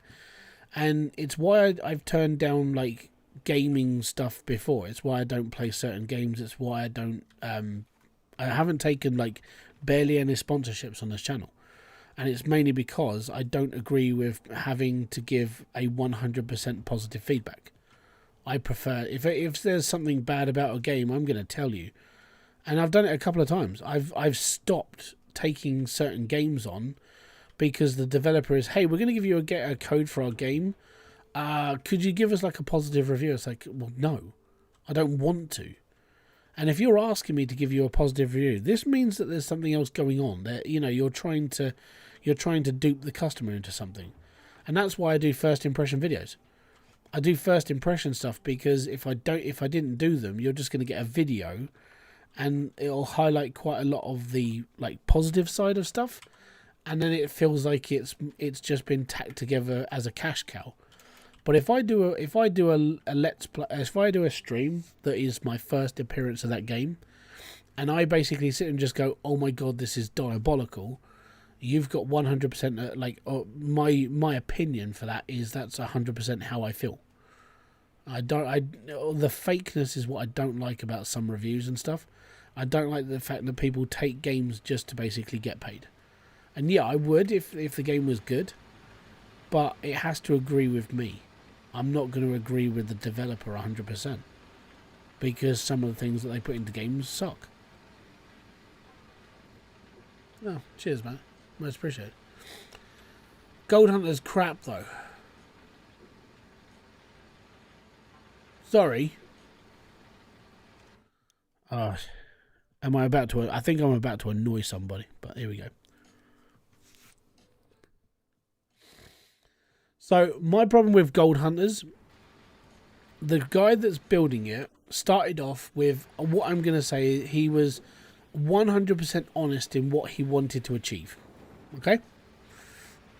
He's like, yeah, I want to build a game. I want to build it around gold mining. I want it to be multiplayer. I want it to do this.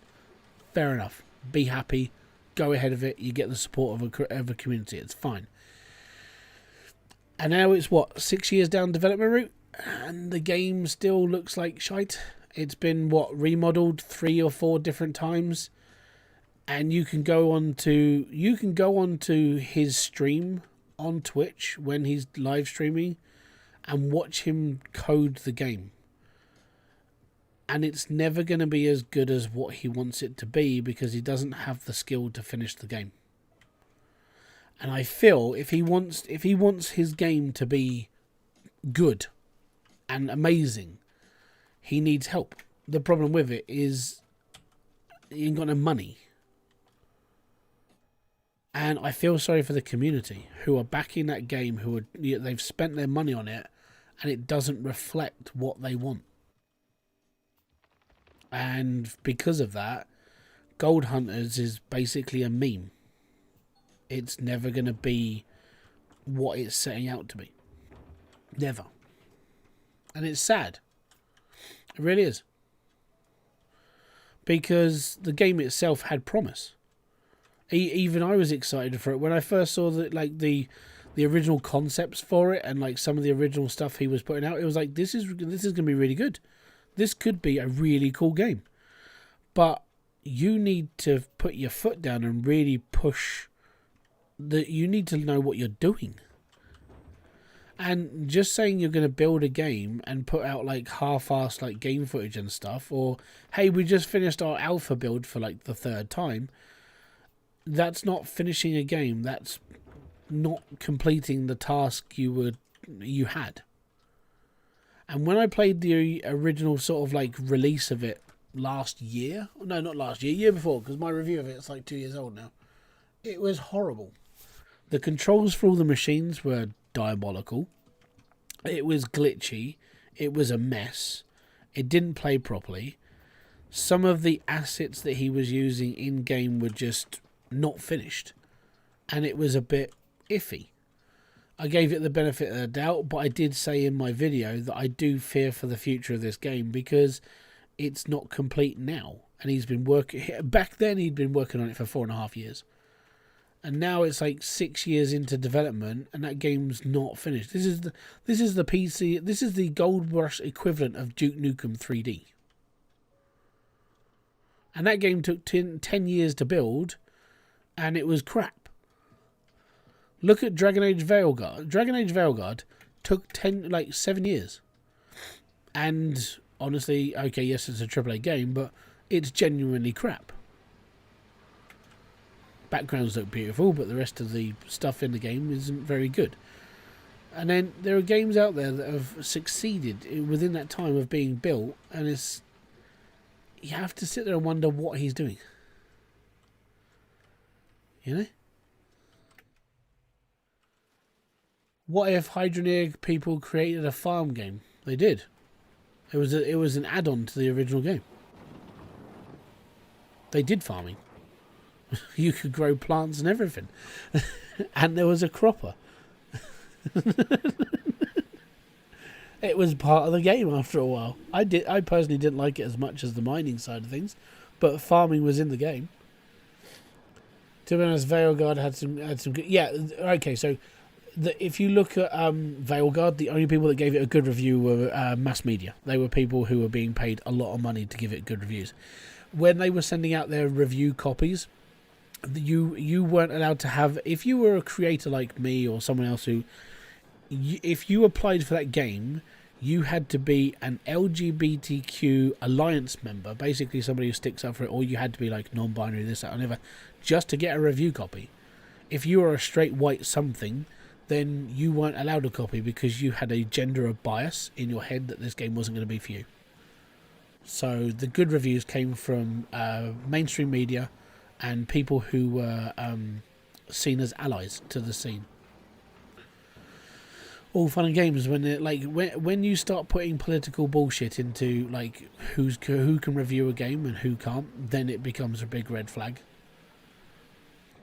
It's not the best way to do stuff. Let's put it that way. When I started reading into it more, it was horrific. Go and watch Smash JT.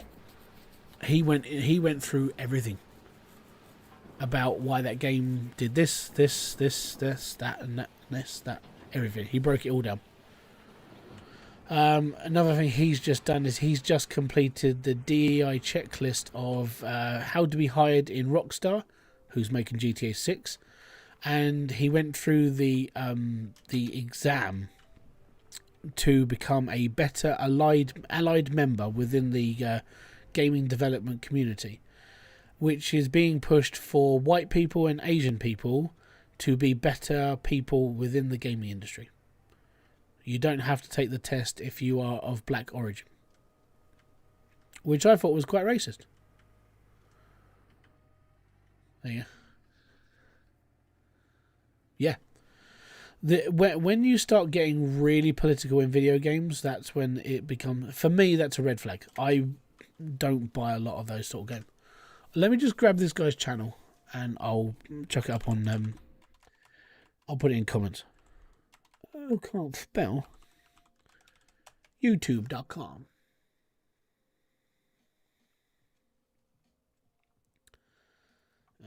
Smash JT. So this guy used to be a games tester, and that's what he does. That's what he used to do in the industry. So he was in the industry for that long. That's what he used to do. So this is the link to him. So I'll put here you go. What I'll do is I'll show you the screenshots of his channel. So 20 grand GTA grift, DEI training exposed. He took the exam live on stream. This woman that's in that thumbnail, this one here, she charges between $10,000 and $20,000 of time to go and speak to companies about DEI training in your company. Yeah, he's gone through all this. This guy is the lead. I think he's the CEO or lead for Avowed. His is really bad stuff.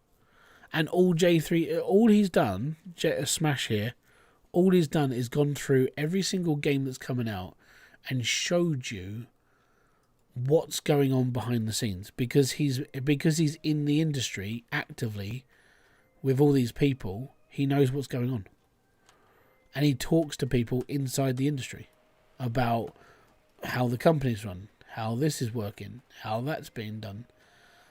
And a lot of it is all the political bullshit that most people go say doesn't exist. And it's very, very bad. And I actually, after watching his video on the DEI training for Rockstar, I sort of have a little bit of a fear now for GTA, because it could be completely ruined. Just because of that, like that 20 grand training session, basically. But yeah, the actual exam that everybody in Rockstar, when I say everybody, if you're a straight white male or Asian person, you had to take that DEI training. Or if you didn't, you were put onto basically a watch list just to make sure that your political views were aligning with the rest of the company. Or you were treating people with normal respect, which is just being normal in general. So yeah, I'm apprehensive about certain things now, and I feel that the problem with it is all this has been building over the last sort of 4 or 5 years now, and I think it's getting to a point where I know it sounds like this is what's caused the change. I genuinely feel that Donald Trump being elected as a president is going to screw up all these DEI people just because of it. I think it's a good thing it's going to happen though.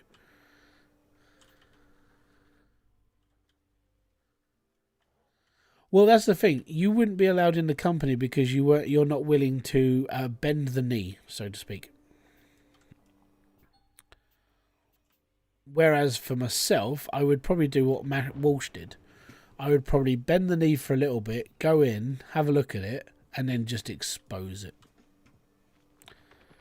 Because his mockumentary, which is what it's being called, Am I a Racist? He took the DEI training exam and created a whole thing around it and exposed it for the fraud that it basically is.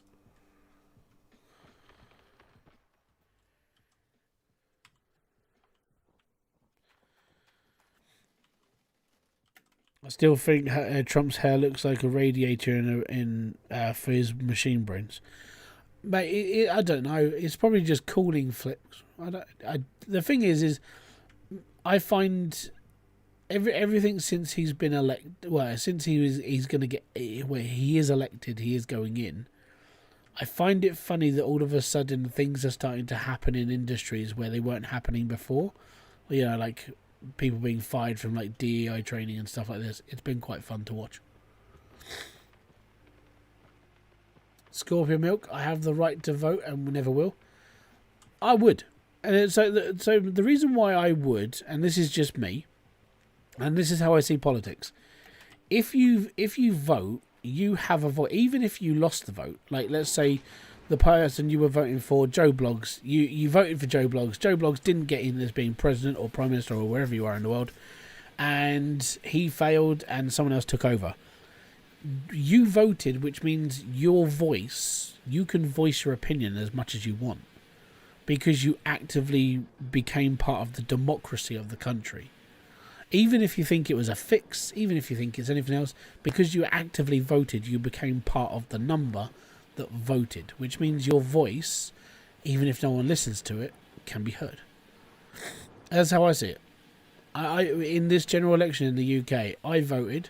I didn't vote for either of the big parties just because I sat there and went, they're never going to do what I want them to do.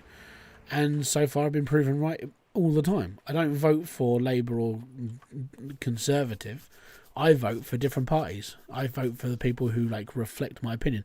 No, I didn't vote for Nigel Farage, okay? Just to put it there. But I didn't vote for him. I didn't vote for reform, but I voted so I could have a voice. So when I'm being told by people in my Facebook group, these are people that I've known for years anyway, and they're like, well, this is all happening now because the left are winning, blah, blah, blah. It's like, yeah, but the left have really screwed up, haven't they?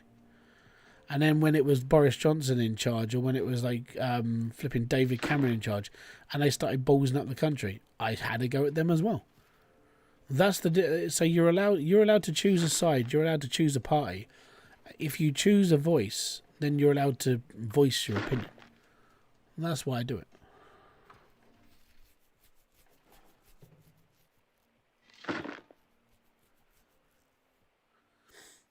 Yeah, you will. The idea is to look at the people that you're voting for, and which one reflects your views the most. So this time, how America voted was more towards.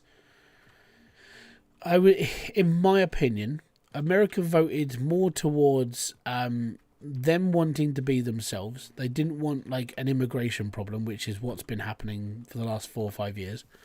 They want to secure their borders, and they didn't want the left to win. Very similar to how the UK have just voted, where you didn't want the Tories to win, so it was more strategic voting. People voted Labour. That's how people voted, because people have had enough of the regime that took over. And that's just it. That's just how people will vote. They'll vote for the opposite of what anyone wants if it reflects that the other team aren't doing what they want them to do. Like for me, I'm not a Tory supporter. I'm not a Labour supporter. I'll vote for the people who reflect my own opinion. And at one point, I know I'd put it into perspective. At one point, I want the Monster Raving Looney Party to be part of the vote because I think it'll be hilarious.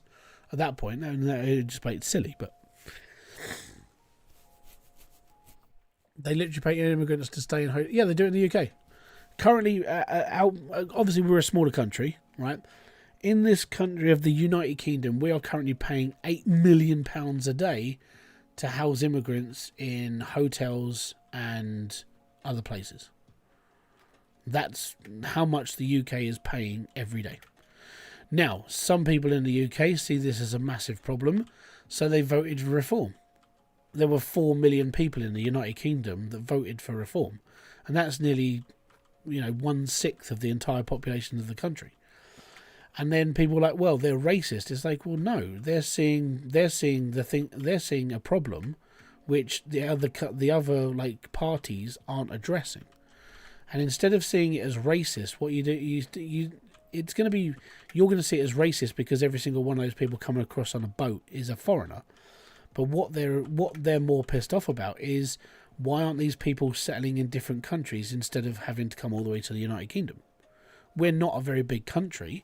Whereas, these people could go to any country between where they are and where we are. They could stop anywhere, but they don't. They come here. And then we have to sit here and go, so where are all these people going to live? Well, we have to build the houses then, don't we? Okay, so you need to build 3 million houses. Well, why do we need to build 3 million houses? Because that's how many immigrants have come to this country since X amount of time. And it's that sort of argument. And you sit there and just go, okay.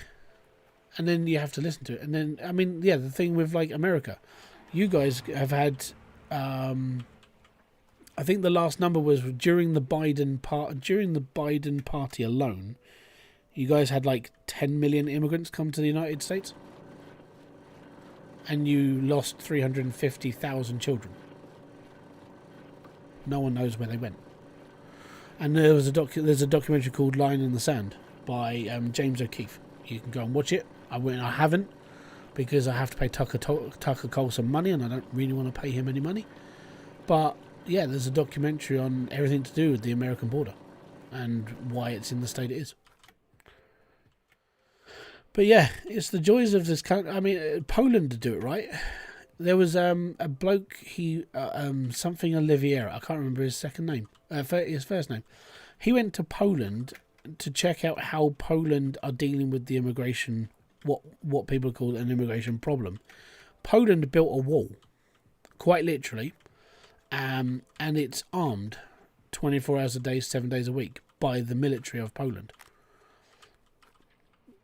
And people get shot every day because they tried to go into Poland. But that's just how it's being run, and he's being called. The guy that's running.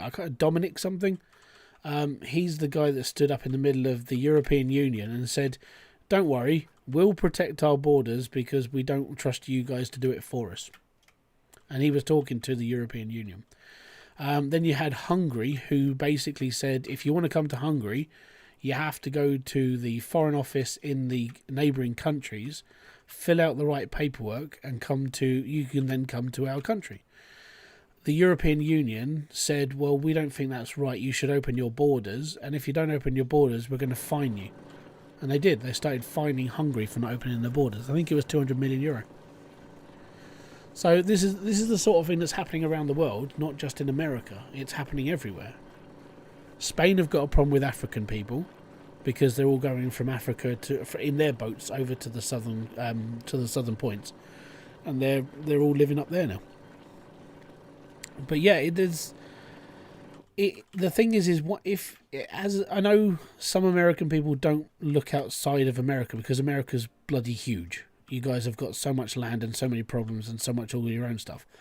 But you're not the only people going through everything. It's the entire world is having the same thing.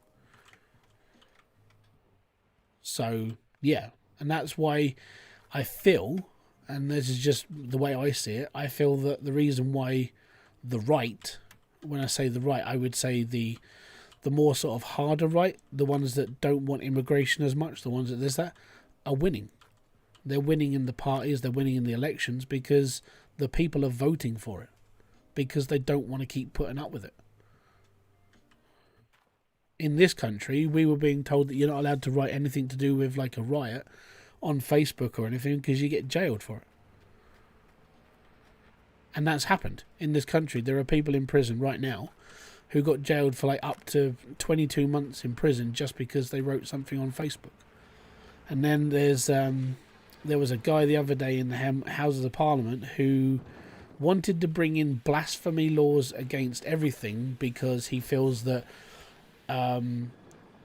Islamophobia was becoming more out of control. It's like, so he wanted to start bringing in blasphemy laws, and Keir Starmer was like, well, we can't rule it out, can we?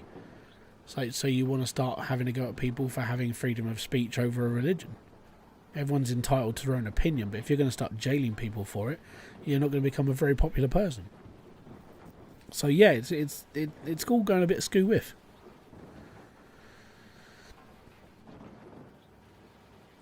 Are you talking about the border walls at Belarus and that's in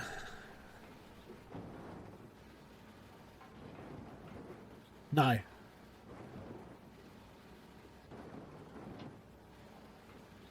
Let me just find the video. I can't remember his name.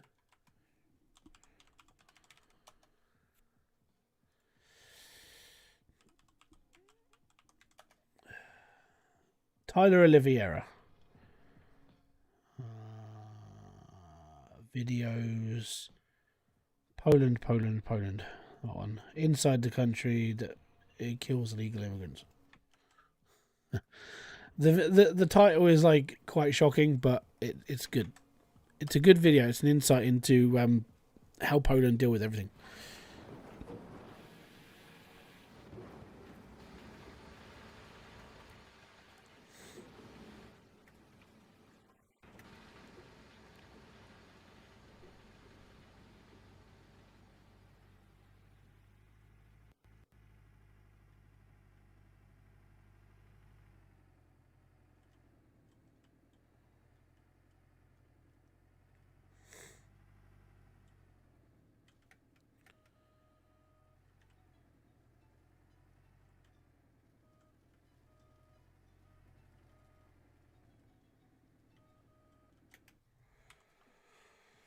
But yeah, I'm one of those people who sort of I sit in the middle of a lot of things. The problem with sitting in the middle is when you say anything about the left, the people on the left have a go at you. When you say anything about people on the right have a go at you. So the idea is you have to choose a side and put up with it. Or you sit in the middle like I do and have a go at everybody. Because if the whole world changes to one side, then the other side, the people who vote for the other side aren't going to be happy. No one's ever going to be fully happy with any decision this world makes because it doesn't align 100% with everybody in the world. And it sucks.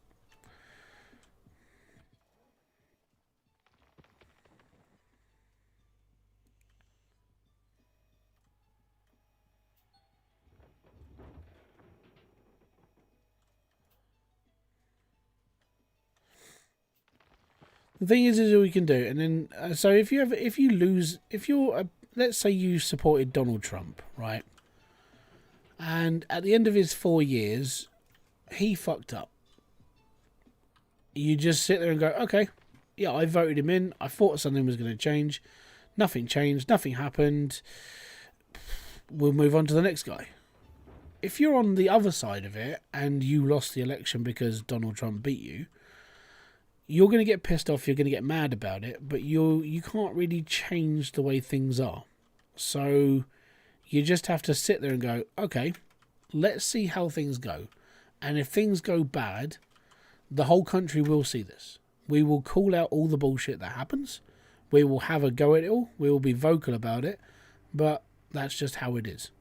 And that's the same way. If I voted Labour and this is how Labour are treating the country, I would sit there and just go, yeah, I sort of wish I didn't do it now. You know, that sort of thing. Same with, like, if you're a Tory supporter or you support someone else.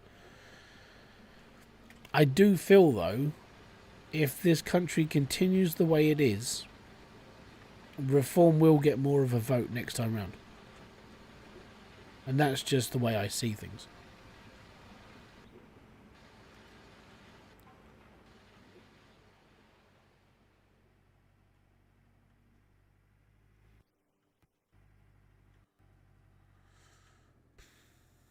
I just popped in to say hello.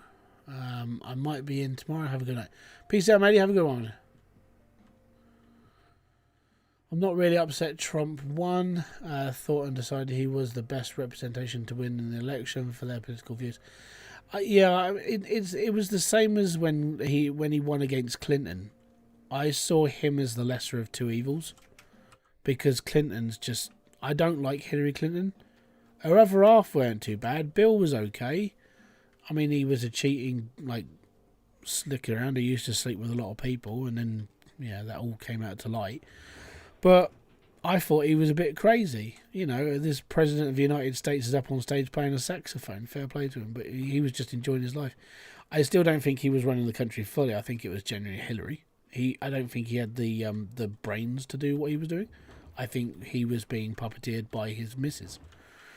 And then Obama came in, genuinely swaggered about a bit, and then he did things that were deplorable for the United States, even though he got praised for doing good things, some good things, but he did some not very good things as well, but they hid them quite well.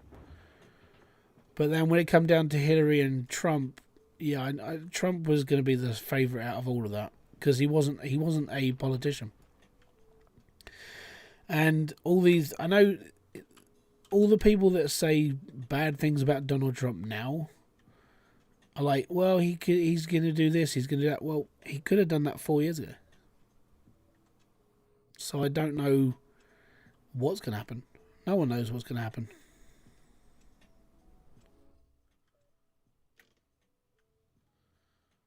Big Mike.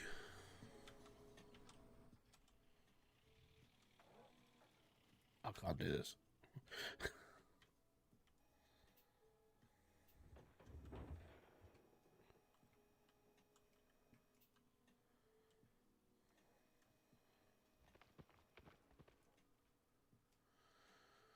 Whoever it was gifting a membership.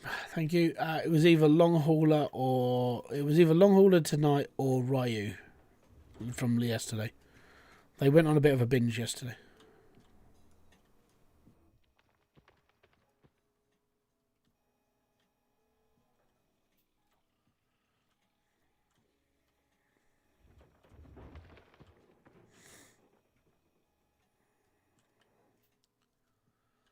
I don't mind him being not a politician. Yeah, but I think that's the reason why he won. Because he's not a politician. He's a weird-haired goofball who lived in New York and owned it and worked on a TV show. And he was a, billionaire bankrupt, billionaire bankrupt, billionaire bankrupt. But I feel that a lot of people see him as just a normal person in comparison to the other people who came up for election. I mean, Joe Biden could have chose anybody else. Well, the bloody Democrat Party could have chose anybody else to back, but they chose a cringe-worthy woman who I don't know what she was for at the end of the day. She just seemed to talk about a lot of how she used to be, and even then, it was like, okay, right. So enough about your past, enough about trying to be you're trying to be our friend. Or your friend, sorry, because I'm not American. But it's more what were your policies? Why are you paying 10 million quid for Beyonce to come and represent you? And that's literally the reason why people were following you. Why did the Democrat Party have so many celebrities backing them and everybody was repulsed by one man? I don't know. It was really weird this time around. And if you look into all the celebrity endorsements that came into the Democrat side, if you look at all the people that were backing the Democrats, even Kim Cheney, is it Kim Cheney? Why were you wanting support from the Cheney family? They were the biggest warmongers of George Bush's era. Or did you just want war to carry on? And that was a big thing. It was all right. But it's the same in this country. The UK, it's from one side to another. We're never going to have stability because the people who are running the country don't know how to run a country. Trump free all these rappers, Biden helps his son. I don't know. I mean, Eminem even represented the Democrat Party, and I was surprised by that. I was surprised that Marshall was up there, hey, yeah, gonna look after, gonna look after my girl Kamala. I'm he got paid $1.8 million to be there. He got paid less than Beyonce. I had no idea why he took that gig. But then that was there is that conspiracy theory that the P. Diddy files are going to come out and there's going to be a lot of people on that list that and I'm interested to see it because Trump has said that he wants to release the Epstein list and he wants to release the P. Diddy list. I'm bring it on. Just get it out there. We might see the end of the woke Hollywood phase. It'll be interesting. So, I think he just represents. I think people more felt towards him. I don't know why, but his speeches were more I would say they were more weird this time round. They were more random. If you listen to his stuff that he was doing in 2016. And then you listen to some of his speeches from the last 2 years or so, you did sit and just go it's grandpa reading time. He did go off on weird tangents a lot more of the time this time around. Very strange. Almost like Joe Biden. Maybe he's got dementia as well, but he's just hiding it much, much better instead of trying to sit down in invisible chairs. But yeah, it's the joys of the world.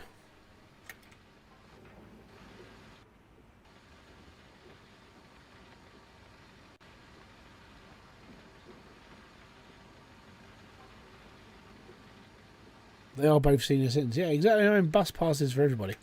This is so. My whole thing was you should have an age limit for being president. I mean, I know there's an age limit for, you can't get in, you can't be a president or a senator until you're X age.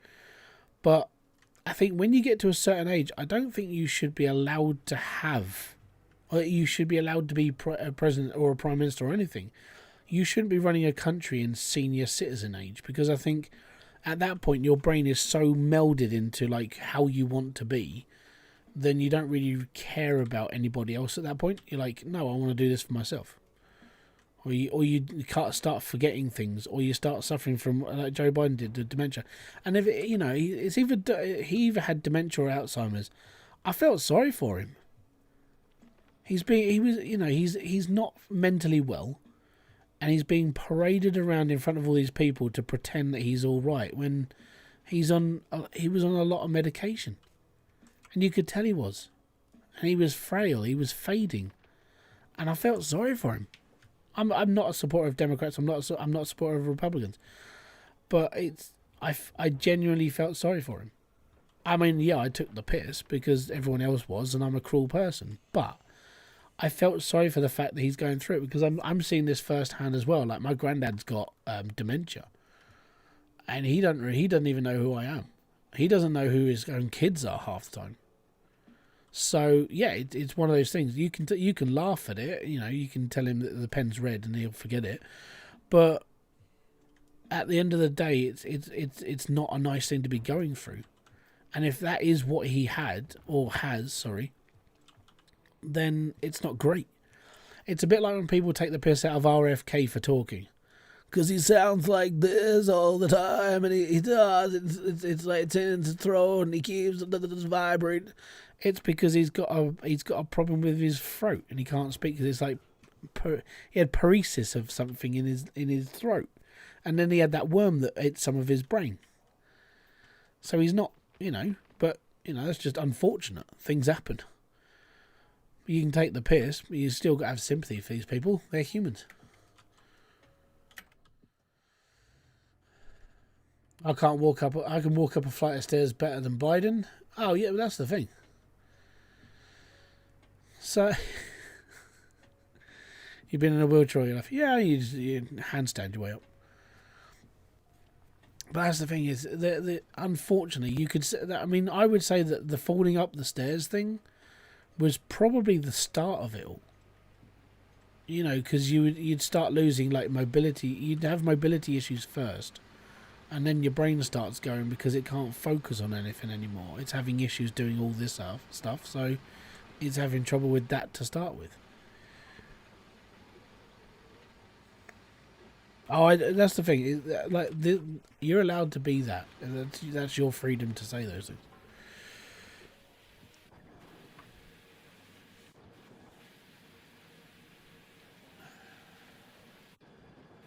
And again, some people figured RFK would be their first choice. Yeah, exactly. I do believe in what he's thinking though. Like, I'm hoping he does get the freedom to tackle the FDA and like how food is created in America, because you guys have got problems. Like the food industry in America is just ripe with like it's horrible. All you have to do is read the ingredients into certain things, and it's like, why have you got like 10 times the ingredients in bread than like anybody else?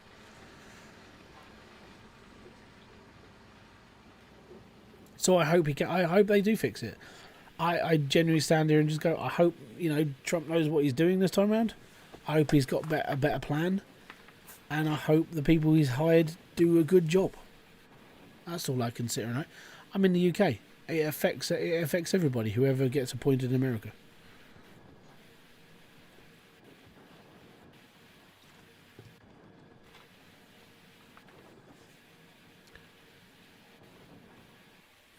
Yeah. Well, that's the scary thing about eggs in America anyway. You guys have to keep them in the fridge. When I learnt about the reasons why, I was like, why'd you do that? Basically, you guys get rid of the protective layer around an egg. And that's why you have to keep them in the fridge.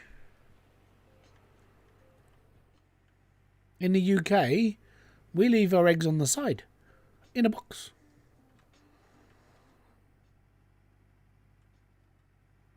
They're not in fridges.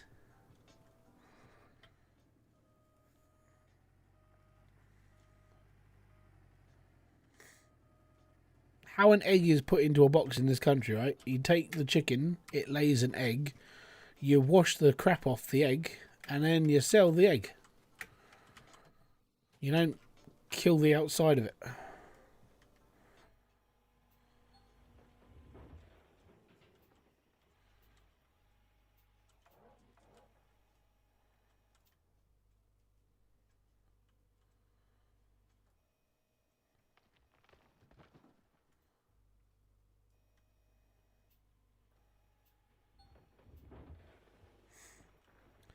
I keep mine in the fridge. I'm in the UK. I always thought, yeah, no. In the UK, like we don't have to keep our eggs in the fridge. It doesn't do anything. In America, they have to keep them refrigerated because they get rid of the protective layer on the outside of an egg.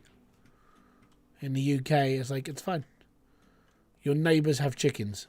Free eggs. There you go. Store bought.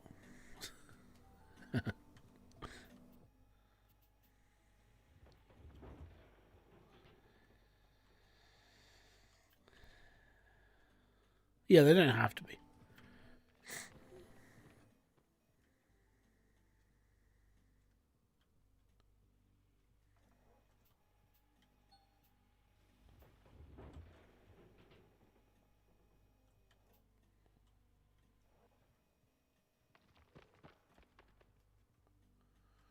Free range roast chickens. Oh yeah.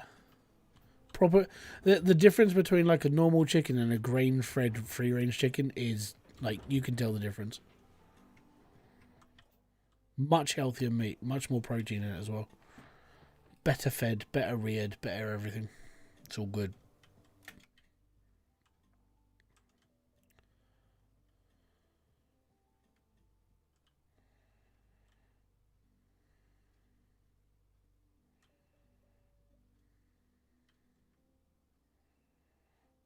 Right, we've got 2 more movements left in this.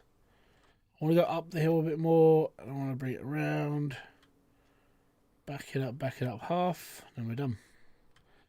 So right there is where I want my truck. And we're good. That clears out really well. A lot quicker as well. It's nicer. A lot better. Some people enjoy going to the Amish market to get eggs.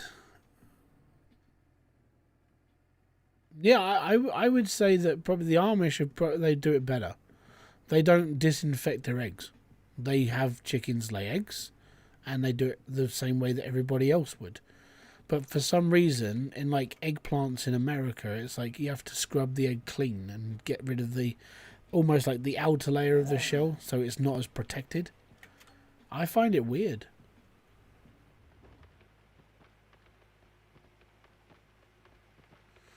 I want bison burger. Bison burgers are like supposed to be one of the best protein intakes of your life.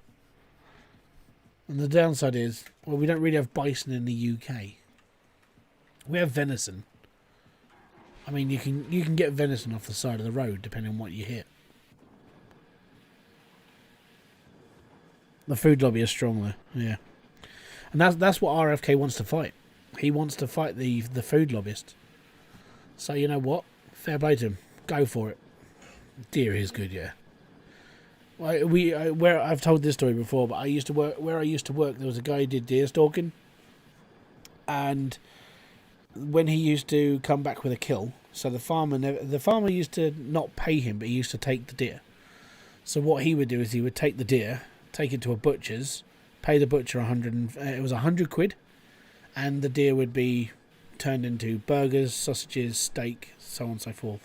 And he would sell the venison to us at where I used to work. So he'd sell it to everyone. When I came home with like venison sausages or venison burgers, Kerry was all like, "Oh yeah," because like it's good meat. There is a bison and elk farm in Stonehenge. That's in Devon though. The thing is that it probably goes to a farmer's market more than anything, because I never see bison stuff in the supermarket. Wouldn't see it here. Rightio. I've got a clean up to do and I'm done. So, You can't farm elk. Not in the UK. We haven't got any elk. But there you go. Anyways, so I'm going to call that here. It's 11:30. And I've got to go and have a chat with Claus. So it's going to be fun. So, if you have enjoyed this stream, hit the like, subscribe, notification button below. You are entitled to your own opinion. Be happy, express yourself, and go good. And I'll catch you all tomorrow. We will be doing this again from 6, half 6, depending on when my kids go to bed, until I go to bed. So, should be fun, should be okay. We're going to dig some more gold. There's going to be a big hole in front of it. So, I'm going to start digging in that area tomorrow. So, there's going to be a big hole there at some point. We'll go from there. So, until my next one, I'm going to say peace out, have fun, enjoy everything you guys do, and have a great rest of your weekend. If I do not see you before, a boom, fist bump to you.